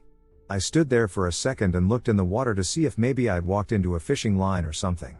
To my surprise, there in the water was a small clay statue of Ganesh and a coconut. Now, seeing Hindu and Indian culture was nothing new to me, as the area I lived in had the highest population density of Indian people in America, and many of my lifelong best friends are Indian. But what shocked me was that something wanted to get my attention and say, "Check this out." Honestly, this was pretty comforting, as I went from being freaked out from being pushed to being amazed and intrigued by what I believe it was pointing me towards. Story 3, this is more of an explanation about that particular spot that every occurrence seemed to happen at. The spot was just a little clearance in the brush where you could fish from, and it was about a 6 feet by 6 feet area where grass didn't seem to grow, and it had an exotic looking tree that was clearly not native hanging above it about 10 feet off the ground. In this spot, there was almost always a small animal hanging out, which would never take its eyes off of you until you got within 3 feet of it. Usually a bunny, but often a squirrel or bird. If there wasn't an animal there, there might be some kind of object. One time a knife, strange pieces of old wood, colored rocks, and one time a $500 watch. It was as if someone was just coming and purposely leaving strange things in this spot, or as if things were spawning here like a video game. Oddly enough, I was never freaked out by this spot and actually would just go there with friends and hang out on nice days. It had sort of a nice aura around it and looked so interesting that it was hard not to appreciate. This is the last experience I've had at the pond, and by far the creepiest or craziest. One day, me, a buddy of mine, and a couple girls headed up to the pond to hang out after school. While hanging out, conveniently at the same spot, we see a small child, 3 to 5 years old, come running from the old houses on the other side of the pond to us. Concerned, we ask the kid what he's doing, where his parents are, and all that. The kid seems very disinterested in what we're asking him and keeps asking us questions like, we're kids or if we are grown-ups. You know, typical kid stuff. All of a sudden, he turns the other way and starts talking to someone who is 100% not there. The person he's talking to is also seemingly trying to get him to go back to his parents, as the kid seems to be protesting against this, saying he wants to play with us instead. And this is the craziest part, the kid starts barking towards the water, pointing, and saying, "Look, it's my dog. Do you see him?" As he's pointing straight towards the center of the pond, we ask where his dog is. "He's in the water barking at me, that's where he drowned a year ago." All of us stood speechless for a second and then took him back to the other side of the pond, where his dad met us, and took him home. I know kids have wild imaginations and often imaginary friends, but this doesn't seem to make sense. It genuinely seemed like he was talking to a fifth person who was not there and was responding to whatever they were saying. I almost feel as if this one specific spot at this pond was some kind of video game spawn point where, when walked by, a random event is triggered. I can't sleep at all since this happened, and I'm honestly not sure who else to share this with because I think I'll sound crazy, but I have to get this out there because it's been running through my head and I'm so chilled and mortified. I live on this big piece of sort of small farmland with 2 homes, The house my husband and I live in and the house that is owned by his grandparents, which is a short walking distance away. We have a lot of woods surrounding our land, and we get a lot of woodland animals that come through our yard a lot. It's one thing I really love about living here. There's a groundhog family I've got to watch grow up that lives by one of our sheds, minding their own business, and doesn't bother any of the small crops my husband's nana grows. Anyway, our dogs kind of know the territory and walk around freely between our two homes in the large field. I guess you could call them farm dogs, but they don't really do anything. My dog is a 3-legged, 15-year-old Chihuahua that manages to get around better than me somehow, and Nana's a really fat beagle who would lick you to death. We're also dog-sitting my mother-in-law's big dog for the 4th of July weekend since she's going to be somewhere with lots of fireworks. He really doesn't like them, and he's familiar with our home. So last night, I came out of the bathroom, and the big dog started freaking out.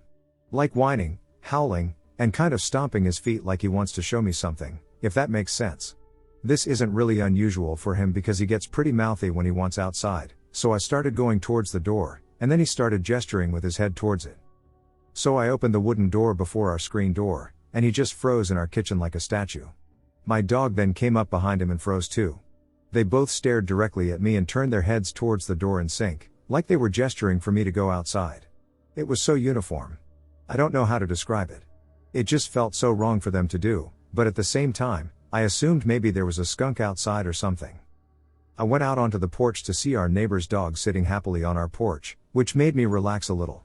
There were very distant sounds of fireworks, so I thought maybe that's what our dogs were on edge about. Then the fat beagle on the porch did the same thing. He looked at me and nodded his head towards the woods, like a suggestion. I noticed he was sitting uncharacteristically still and wasn't panting and snorting like he usually does. I walked to the edge of the porch and looked around for a bit. Eventually my eyes landed at this one spot, a perfect hole between the trees that allowed me to stare back deeper into the woods a little bit.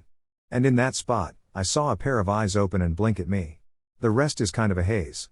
I just remember thinking, you need to go to the woods, over and over again, while urging myself not to do it, like I was having a battle with a rope pulling me. It suddenly looked like there was grass that was laid perfectly for me to walk on, like I could point out spots that had been tread on by feet before. The best way I can describe it is like that one Junji Ito story about the fault where people were being lured into their holes. It was like there was a path made for me to walk to this pair of white eyes staring at me from the woods. My husband noticed something was amiss, I guess because he heard the door open and wasn't sure where I was. I always tell him when I go outside to read or sit on the porch for a while, and I just kind of heard him behind me go, "What are you doing?" I remember saying, "I'm just looking." I specifically remember saying that. I would bet money on it if those words left my mouth. My husband kind of started getting worried and started guiding me inside, but I remember saying, "I'm just looking." He finally ushered me inside and shut the door. He turned around wide-eyed and kind of questioned, "You do not need to go out into the woods." I was really confused. From what I remembered and from his perspective, what he should have seen was me standing on the porch, staring into the woods. I never mentioned anything about walking out there, I just had the sensation that I should move. It was then he told me that apparently, I kept looking out like I was in a trance and saying different variations of, "I need to walk out into the woods for a little bit." I have no recollection of this at all. I've had weird things happen to me before, but this truly fills me with dread.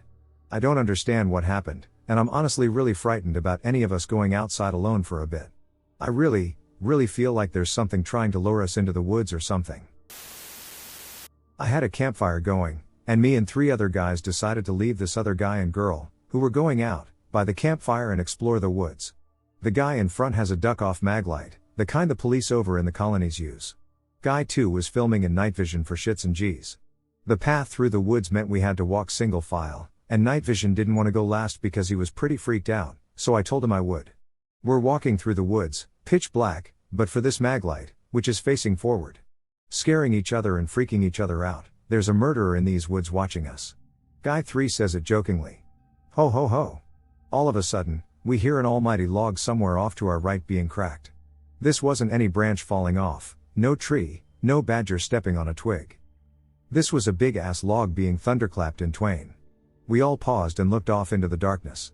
Maglight slowly brings the torch around. We see a shape somewhere off in the dark. Not a tree. Not some small woodland creature. A big ducking lumbering mass.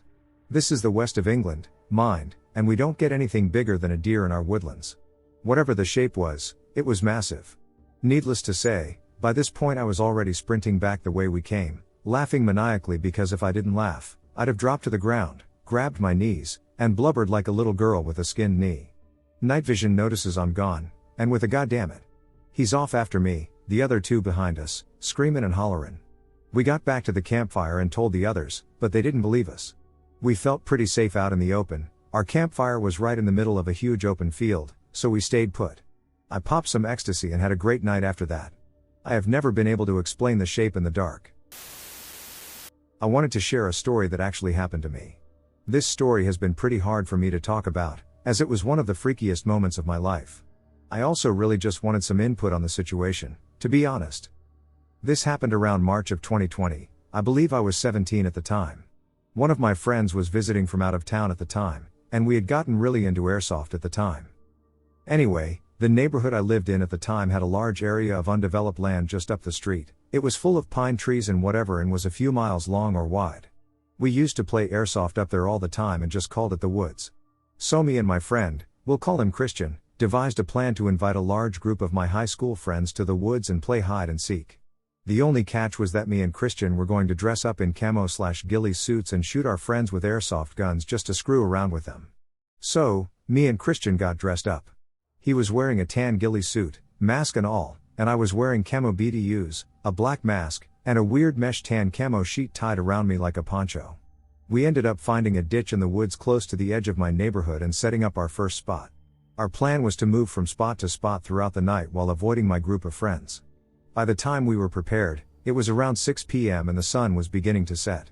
We waited about 30 minutes and kept hearing branches snapping, pine cones falling, footsteps, etc. We chalked it up to wood noises at the time. We waited until about 7, and then we got the text that the group of guys had arrived and were ready to look for us. For reference, they had no idea we were wearing camo and all that, so we sent some stupid cryptic texts back, like "come and find us and we can see you," among other things. We began hearing the guys running around and hiding in our first spot. This continued for a while, but as time progressed, my friends started to get really close to us while they were looking. So we decided to move to our second spot. We got up and moved spots. The way the woods were set up was that the north and south of the woods were about 5 miles of just trees, the east was about 4 miles, and the west was only a couple hundred yards. The west side also faced a main highway next to my neighborhood. So me and Christian walked to the west side and then south into the woods, hugging the perimeter of the trees. We walked for some time, keeping an eye on my friends, who had no idea where we were. We ended up coming up with this super deep trench in the back of the woods. We peered in and saw that it was about 15 feet down and pretty steep, so we slid into the trench and waited at the bottom. After a few minutes, it was pitch black. Christian ended up realizing he left his glasses at our first spot. He had taken them off to wear his ghillie suit mask. So he said he was going to quickly run back and grab them, then immediately come back. I was obviously kind of hesitant, but I agreed, and he took off. I waited for probably 15 minutes and started hearing some commotion. I could hear my friends saying something along the lines of, "I saw someone. They're running. How are they so fast?" I figured Christian had promptly gotten caught, so I was getting ready to give up. Until I suddenly heard someone baseball slide into the trench on the opposite side of me. Keep in mind that this trench was about 15 feet deep and 45 feet long, so I couldn't see the other side without walking over. I assumed Christian had slid in and escaped from my friends because I heard them running somewhere else. I started calling out to Christian, but I didn't get a response. I ended up getting a little annoyed and saying something like, "What the duck are you doing?" As soon as I said that, a stick flew out of the darkness and landed right in front of me.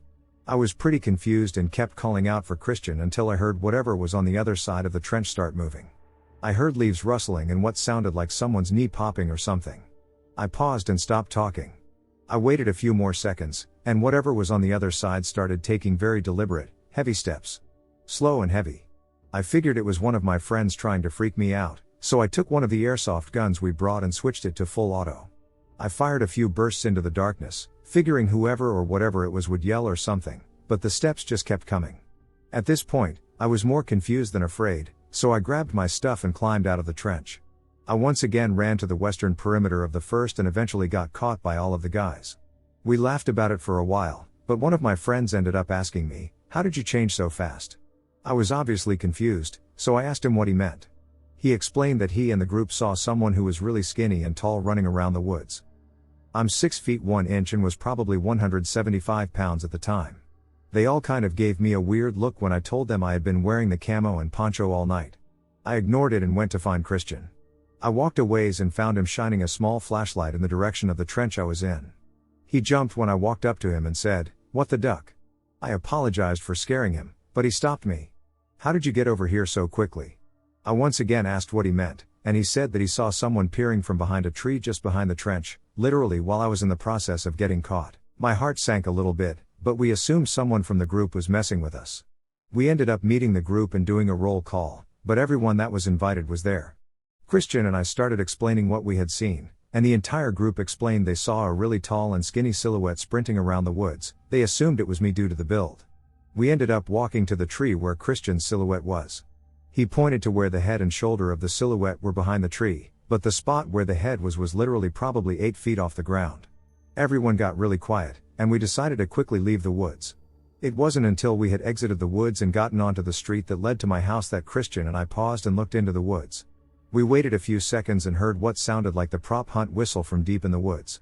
We obviously freaked out and quickly got back to my house, where I told my parents. It's been years since then, but I still get freaked out wondering what the duck happened and what would have happened if I stayed in the trench longer. I've told a hunch of people this story, but everyone thinks I'm bullshitting. You guys are just going to have to take my word for it. So I've been sitting on this experience for a while, I guess just not wanting to make a big deal out of nothing, but after listening to some of the stories here, I would really like an answer to what I experienced. Back in about March of this year, I went camping with a friend, my boyfriend, and 3 dogs.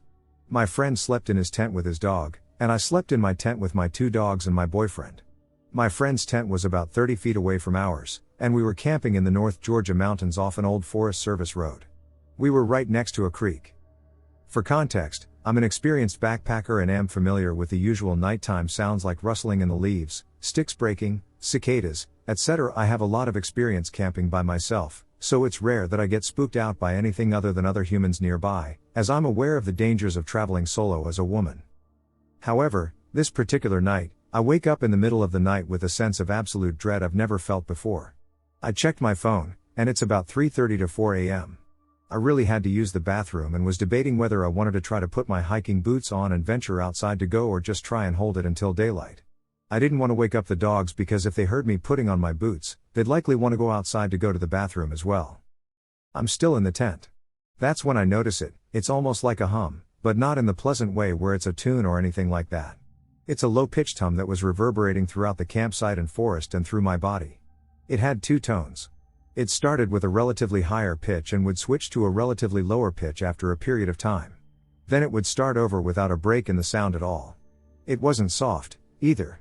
It felt like it was covering the entire wooded area we were in. It didn't sound like an animal, a person, a machine, or anything that I've ever heard. At this point, I absolutely cannot hold off on a bathroom trip any longer. I quickly put on my hiking boots and quietly told the dogs to stay put. My boyfriend is still sleeping. I unzip the tent and go outside, and the entire campsite was covered in this spooky-ass fog, but it felt like it was my vision that was foggy, not the actual air. I couldn't see a damn thing. The 2-tone humming then got louder. I do my business maybe 5 feet from my tent, sorry, but there's no way I was venturing any farther than that, and quickly nope the hell back into my tent and bury myself into my sleeping bag with a sweatshirt over my head to try and drown out or ignore the humming. The dogs raised their heads and growled a few times throughout this experience, but that isn't unusual for them when camping. I never saw any figures or lights in the woods, but I was also not looking for them and was trying to ignore the entire experience. Does anyone know what this humming could have been? So it's the summer of 2013. I'm 21 and just finished my junior year in college. The second week of August, a group of my friends and I go on an 8-day camping trip. It's 7 of us in total, 4 guys and 3 girls. We're camping in a semi-remote campground in the White Mountains of New Hampshire. It was a large campground, but very few other campers were there. There were a few filled sites near the front of the campground, but we purposefully requested a site off in the back corner. We were completely by ourselves.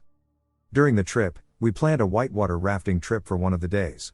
We were hiking Mount Washington towards the end of the trip and thought maybe we'd do 1 to 2 other small hikes, with 1 to 2 days of just chilling by the lake at the campground. We also planned on doing plenty of drinking during the evenings. The first couple days of the trip were fantastic. Whitewater rafting was a blast, everything is going great. So it's the evening of our 3rd day, We have a roaring fire going, and we're all just hanging out at the campsite drinking and ducking around. It's around 9:30 when a disheveled looking man walks past our site. His clothes are kinda torn/worn out, messy/tangled hair-act. He looks maybe in his mid-40s. This isn't weird, though, we all just think it's another camper doing a late evening stroll around the campground. About an hour and a half later, we see this same man walk past our site in the same direction, but this time he is walking slower, almost with a bit of a limp. We're all pretty drunk at this point. I think one of us might have yelled something out to him, but he just ignores us and keeps walking. It is mildly strange, but it is probably just someone who wanted to take a long walk. We wrap up the night at around 1:30 to 2, the fire is dying down, and we head back to our tents.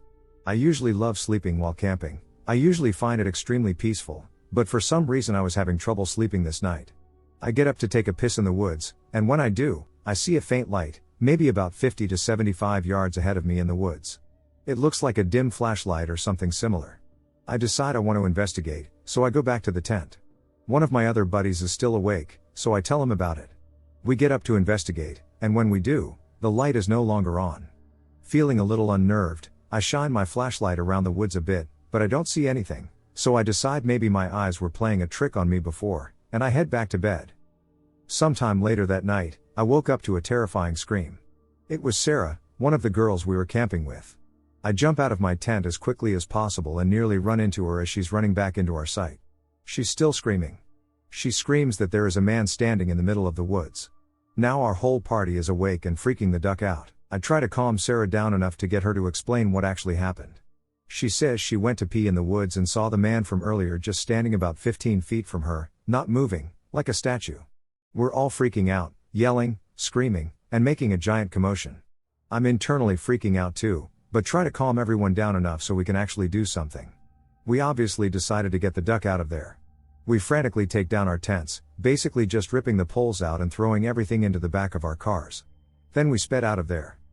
It's around 4 a.m., we're in 2 separate cars and decide to just drive away from the campsite and try to clear our heads. Eventually, at around 5:30, we find a small diner that's open and decide to head in for some breakfast. We all have different theories about what the hell just happened. Some of us think we just ran into a homeless guy who was camping out in the woods and was surprised by us. Some of the girls think maybe he was purposefully stalking us. Either way, obviously, none of us are comfortable staying at that campground again. I head back to the front desk of the campground with 2 of the other guys. We explained what happened, and the guys at the front desk actually seemed to believe us but said there were definitely no other campers currently that fit the description of the guy. They were insanely nice about it, though, and actually refunded most of the remainder of our stay, which astonished me. As a group, we decided that, duck it, we weren't letting one freaky guy ruin our trip. We found another campground a good way away to stay in. Fast forward 2 days, and we're hiking Mount Washington. We get up really early and get to the mountain at around 7:30 to start hiking up. We're a little over halfway up the mountain when we see the very same guy hiking down. Though this time he looks much better, his hair isn't crazy, and his hiking clothes are relatively clean. We're all just frozen. A few of us let out a surprised scream. He just strolls past us with this massive grin. Luckily, there are enough hikers nearby that nothing could really happen. We decide to continue hiking up anyway, since he is headed in the opposite direction, and we hope we just never encounter him again. We did finish the hike and, luckily, didn't see him. After that, we did decide to cut the trip a couple of days short. Looking back on it, we've all come to the conclusion that we were likely being stalked in some way. If it was just some homeless guy in the woods near the campground, what the hell is he doing hiking down Mount Washington a couple days later? It was a pretty unnerving and bizarre experience, for sure. My wife and I moved deep into the hills of eastern Kentucky. The houses were few and far between. We were about 30 to 45 minutes from the nearest shop that wasn't a small country store. The nearest one of those was about 10 minutes driving. My grandfather had passed away, so my grandmother moved out and let us live in the house for a while. They both had their own freaky stories about the land and the place. Some of the stories were a bit unbelievable. My grandmother had stories of a flying disc at one point and of a spirit man at another point, but those are unrelated. My specific weird sighting was at around 11 o'clock at night. I had purchased a big spotlight to go out at night and do a perimeter check of the land around my home. To paint the picture, our home was on a hill about 40 feet above the little, unmarked country road. If you were standing on the front porch facing away from the front door, you would see a small hill merging upward to the left of you, about 30 feet away, with a camper on it and a small flat. Merging on the right side of you was the driveway, just like 30 degrees right, not too far to the right. And 90 degrees to the right was a full drop-off to the road. 90 degrees to the left, going all around the left side of the home, was a steep upward incline into the forest. You could walk it, but you'd need some shoes with tread. About 50 feet up the incline was open land. No trees, no bushes. After that, it was dense forest. Trees, briar patches, the works. On the left side of the house, there was a two-part glass door. You couldn't see out of it at night due to it being pitch black outside mixed with the glare of the lights in the house.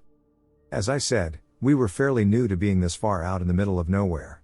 I purchased the spotlight so that when my wife felt a bit uneasy, or if I felt uneasy, I could just open up the front door and shine my light from the right of the home down to the street, all the way to the left into the forest line.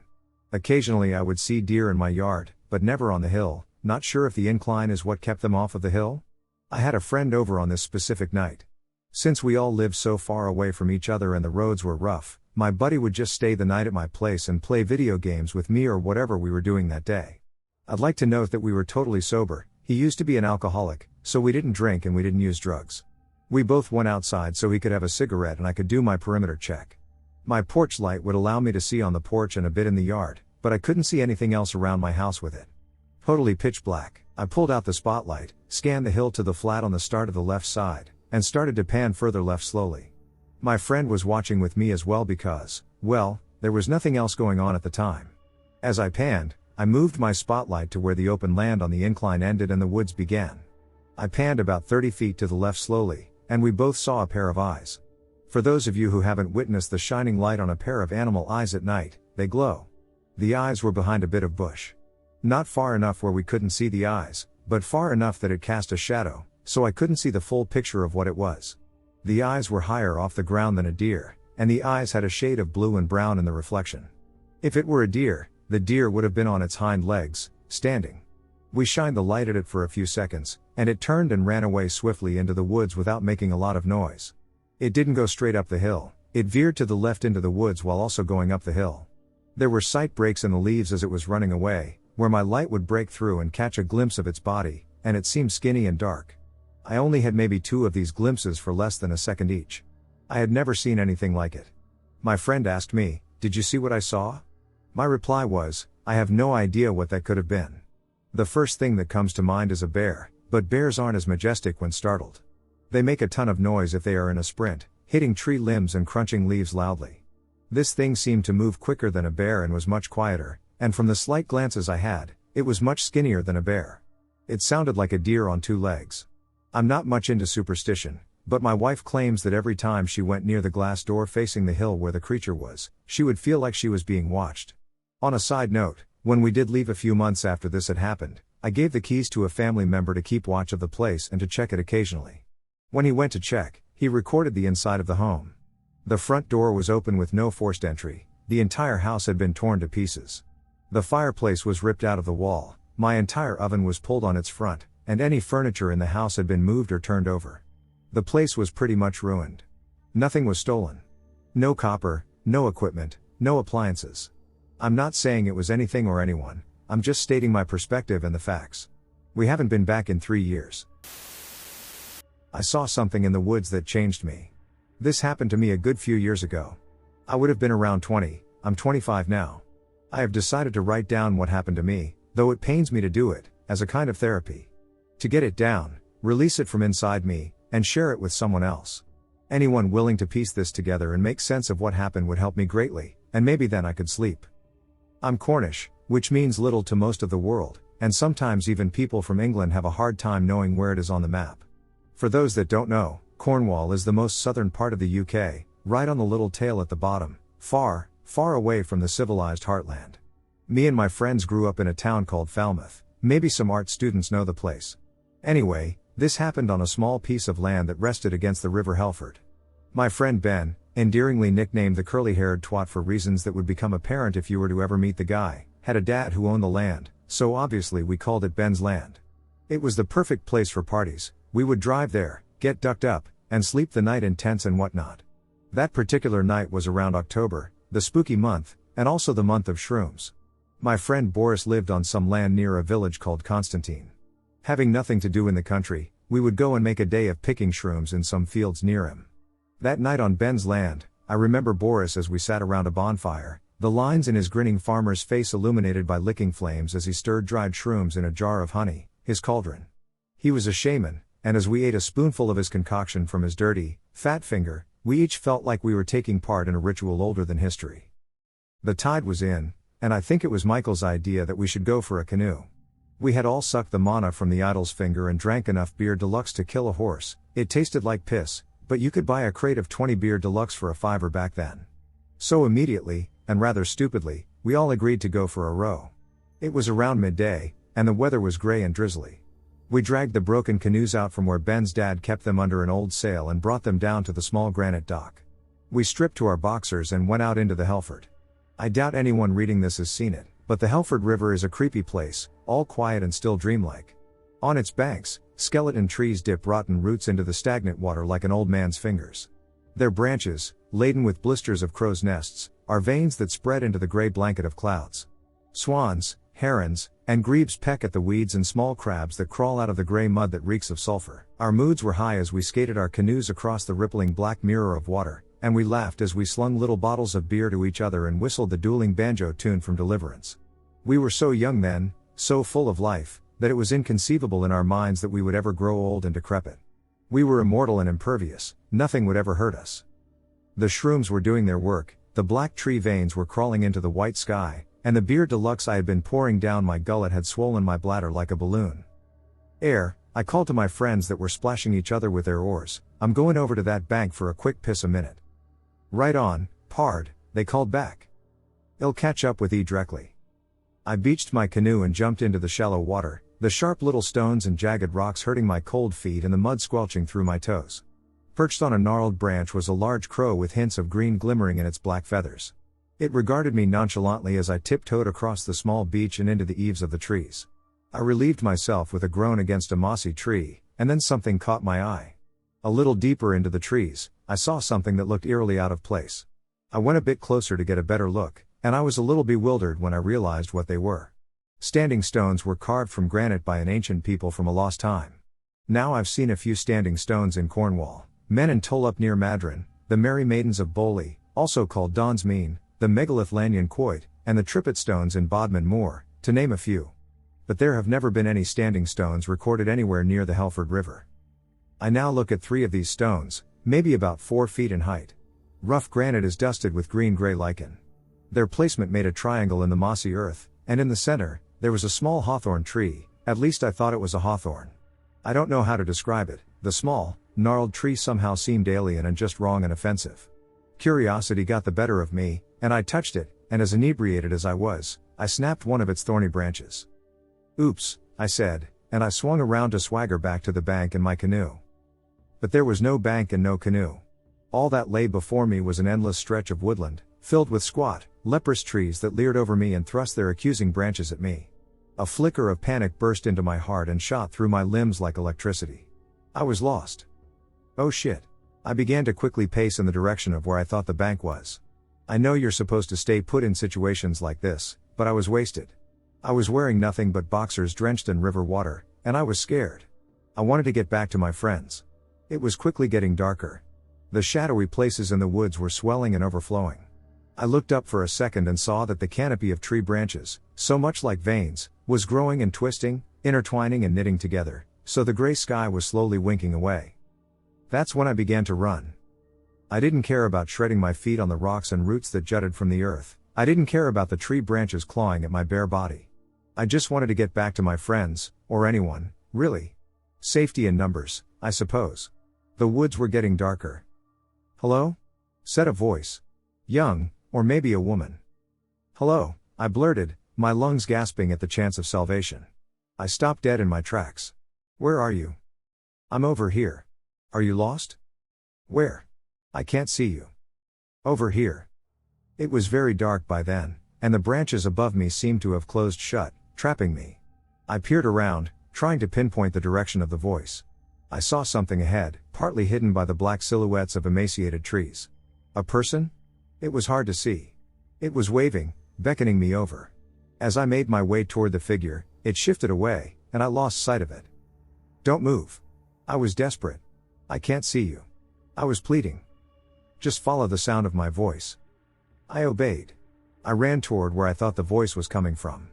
The woods were getting thicker, and I was getting raked and tangled by some unseen branches. Once I became unsure of the direction, I called out to the voice. Come along now, it replied. It was becoming more and more warped, like a child's toy with a low battery. I ran on, and each time I became unsure, I called out for guidance, and each time the voice became more corrupted, until eventually it stopped altogether. I was alone once more in the shadows, standing shivering and terrified, but still sane. Then the thing that changed me happened, and I have a hard time describing it. I heard breathing just behind me, short little stabbing breaths. Little rasps, quickly in and out. I turned around and saw it. My first thought was an old homeless man, but it wasn't. I wish it was. It was old, yes, very old, and naked. Its skin was like putrid pink-gray latex drawn over a bird's cage, its little breaths pulsing rapidly in its sunken stomach, which had the texture of moldy porridge. The whole of it was laced with crawling black veins. It was short, with legs with thin, brittle bones in their core and draped with sagging skin. Its arms were too long and were blistered with festering wounds, its hands were gnarled hunks, and its fingers were long and groping like spiders' legs. It had long, dirty gray hair and a beard that dangled limply over its emaciated frame. The head the hair was attached to was hideous. It was like a mask made from filthy broken chalk, its eye sockets were hollow black wells, and its mouth was stretched open too wide, silently screaming or laughing.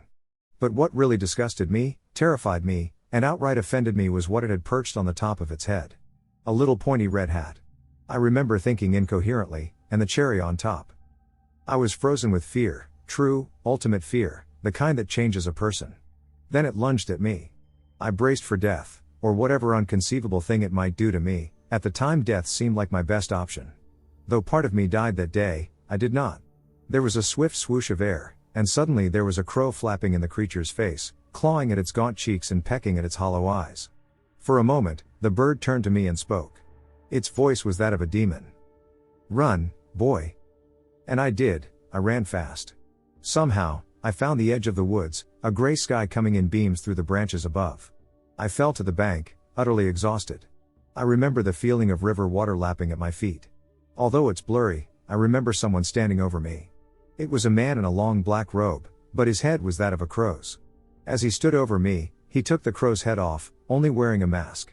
I remember thinking madly. A crow with little hints of green in its black wings landed on his shoulder, and that's all I can remember. The search party found me later. I had been missing for 2 days. I know what you're thinking. This duckwit ate one too many mushrooms, freaked himself out, had a bad trip. It happens. And yeah, if I were reading this, I would probably think the same. But I could always tell the difference between reality and a hallucination, and I've had bad trips before. Please believe me, I was not hallucinating. I've done a little research over the years, but I have never found a logical explanation. My mind always creeps back to the illogical. I will not dignify those thoughts by writing them down. Can someone please help me with this? There's something evil in Hoosier National Forest. Possibly more than one. I've had similar encounters in multiple parks within HNF. It is enough to make me question if one thing could be responsible for all of them. I've been followed on trails before. I've heard voices out in the woods that couldn't possibly be real, people who are too far away to be there, people who are dead. I once heard my grandmother's voice coming from a cave in Hemlock Cliffs. On my last hike, I went to Mogon Ridge and hiked the East Trail. It was scenic and beautiful. A nice day, if a little humid, not too sunny, not too windy. The hike was going wonderfully. Until I realized that something was following me. I've seen and heard a lot of weird things in the woods, but this blows them all out of the water. Or woods, rather. Nothing I've seen or heard has ever come close to being like this. I was about 3 miles out when I started putting together the weird sounds. Crunching noises, like someone chewing on ice mixed with joints rolling, coupled with a slithering sound like something heavy being dragged through the leaf litter. I was out there with a friend, because hiking alone is stupid and dangerous. I noticed the sounds first. I stopped walking to listen for a second. I think I said something like, "Hey, John, do you hear that?" When my friend stopped to listen too, the slithering stopped. The crunching kept going, though. It was a really nasty sound, the kind you can feel in your neck that makes your spine want to twist up. Like somebody chomping down on something hard, like that sound when you roll your neck or crack your knuckles. The kind of sound you can feel in the fillings of your teeth. It was unsettling enough that neither of us wanted to stick around and find out what was making the noises. Neither John nor I are fearful people, but something about those crunching noises sounded wrong, out of place, and threatening. We started walking again, and the slithering started up again. At first, we thought maybe it was my walking stick making the dragging noise, but when I held it up away from the ground, the slithering didn't stop. John suggested weakly that maybe we were dragging our feet and that was what was making the noise, but we both knew that wasn't it.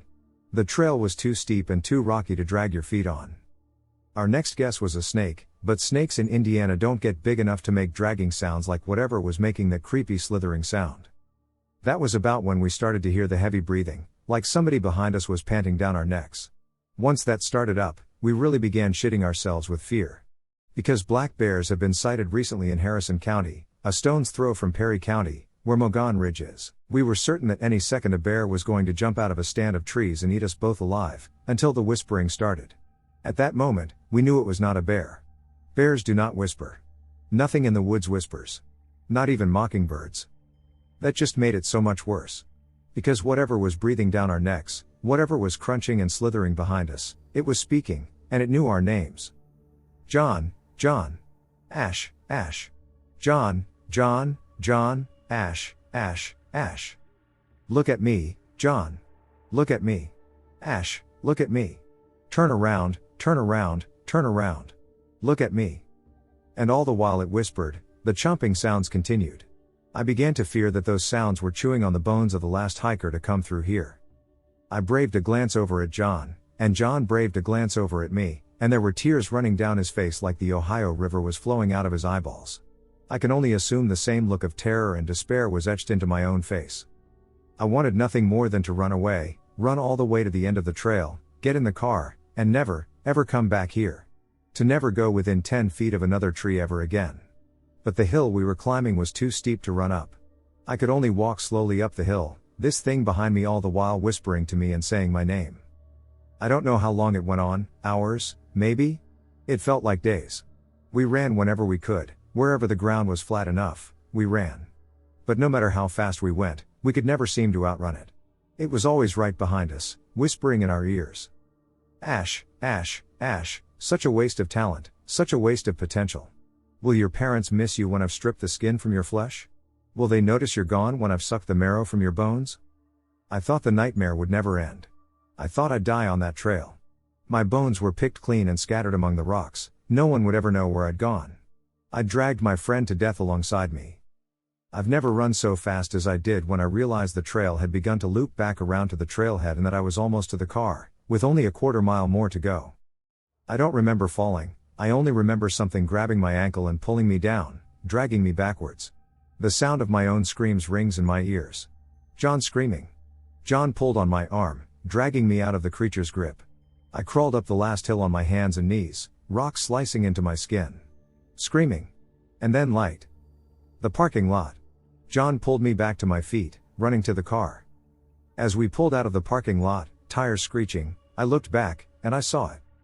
Tall, corpse pale, skeletal, skin stretched taut over bones. Hunched over on all fours, limbs inhumanly long with too many joints. Indian Hill is a beautiful, forested suburb of Cincinnati. I have not experienced any place quite like it. It is a sprawling cross-section of extravagant homes, farmhouses, horse trails, Civil War fields, broke-down schoolhouses, and historical castles, all encompassed by hundreds upon hundreds of acres of deep forest acreage. My freshman year of high school, I was lucky enough to experience this fairytale part of town firsthand when my family moved into an old plantation built in the 1920s. For many years, our home and a small handful of others were the only houses that peppered the area for many miles along our road. Between us and them were nothing but the woods, dark and deep, but so alluring and wonderfully mysterious. I grew up in apartment complexes and tightly knit cul-de-sacs, so I wasn't quite used to being surrounded by the wooded abyss. I was utterly fascinated and ecstatic to be able to enjoy this slice of untouched nature, but one night things would change. Unlike the parts of town I was used to living in where street lamps and house lights were prevalent, it would normally just be me, the moon, and a driveway lamp about 100 yards away from the house. I say normally, because sometimes there was something else out there. The first summer we lived in our new house will be a time I will never forget. Being 15 and thinking I knew everything, it was a time of carefree arrogance spent on my version of the top of the world. I would frequently leave the house in the middle of the evening to go do the things young boys and girls get away with in those wee witching hours. Leaving the house was always enjoyable, a feeling of true freedom, just you and all kinds of animals and bugs going crazy in the woods. To the left of me, to the right, and ahead, wrapped up in that true country dark. A foot in front of you could be a mile. I would entertain terrible things on these walks, a serial killer waiting for me in the house when I come home, maybe a disgruntled hunter we told to stay off our land during the season lurking in the woods. Just a little something to make me step a bit quicker. Being a young, carefree punk is not the reason I would remember this summer, because, well, I'm still a carefree punk. This is definitely not the reason I spend time spinning this personal story for you. I have read about these experiences, but only a few times. Now that you have the setting, which I find very important, we can get to the juicy stuff. The first occurrence happened while a friend and I were crushing our nightly 12-pack of trash outside of my house listening to WNKU softly emit from the radio of a Micro Machine Red 88 Honda CRX. Crickets, cicadas, birds, and all of Earth's animals were buzzing and farting along with us. We have lowlights pointed towards the tree line. I don't think we were through with our first beer when I saw what was most blatantly a left leg stepping into the woods. Now I was the only one who saw this, and my friend figured I was trying to freak him out, but I silently explained that I absolutely just saw someone step into the woods at the edge of the light beams. He tried to argue, and I kept hushing him to be quiet, being sufficiently spooked. Not a minute passed after I saw the leg, we both heard a struggle occur further into the forest, followed by a blood-curdling scream. We both stood there a moment, shocked, perplexed, stunned, and mostly really scared. Real, frozen fear. Fear was punctuated by the fact that the overactive and downright loud activity in the woods had fallen completely silent. My friend turned to me and barely said, "Please, get in the car, just let's go now." I did not offer verbal compliance, I hopped right in. As soon as we were out of the driveway, we both blew up, wondering what that was and laughing in an exasperated way. I called my mom, not caring that I had technically snuck out, and explained what happened. She assured me that it was probably just coyotes and rabbits. That did make sense, rabbits are known to scream before death. Unfortunately, this in no way explains a human leg. I saw her step swiftly into the tree line. I prefer to believe it to be a ghost over someone living. Hot-blooded humans lurking around are way more dangerous. This couldn't have been a month later, but the style and tone of this scare were worlds different than before. It was a night that was every bit as similar as the prior story. I left that night to hang with friends and got dropped off at the end of my driveway much later, around 3 or 4 in the morning. I walked down my driveway with a head full of stars, enjoying myself and whatever had happened that evening. We were a wild bunch, so there was, without fail, always something to laugh about later. I reach the kitchen door and unlock it, but turn around and decide to smoke a cigarette before I retire to the couch. I'm smoking and nothing's going on, just listening to crickets and cicadas letting me know it's a muggy summer night. I start to daze into the woods because, subconsciously, something is glinting in there, catching my eye. It started off looking like it was at ground level, with a light source peeking through behind trees waving in the wind. My perspective soon changes, and it seems it must have been at the top of the trees, just so far back, it appeared lower because it all of a sudden grew in size and seemed as if it were going to come out of the woods. It is about the size of a dime, circular in shape, bright white, but not really emitting light, a contained glow. Slowly but surely, it breaks from the woods and enters the skyline. Simultaneously, the worst noise I've ever heard accompanies it. As it travels closer to the center of the sky, the noise gets worse, maybe even a bit painful. Imagine throwing some scrap metal into a giant blender and flipping the switch. I'm sure the sounds would be similar. This went from intriguing to alarming sensory overload so swiftly that I couldn't do a thing. It hovers there in the middle of the sky, and like a bubble popping, it's gone. I can't remember if it went off in a high-speed zoom or a simple blink, and it vanished. It left, and thankfully, it took that wretched sound with it. I stand there for probably 15 minutes, cigarette butt smoldering between my fingers, and I come close to tears. I wish I had further insight into either situation, but I guess that's how these things work.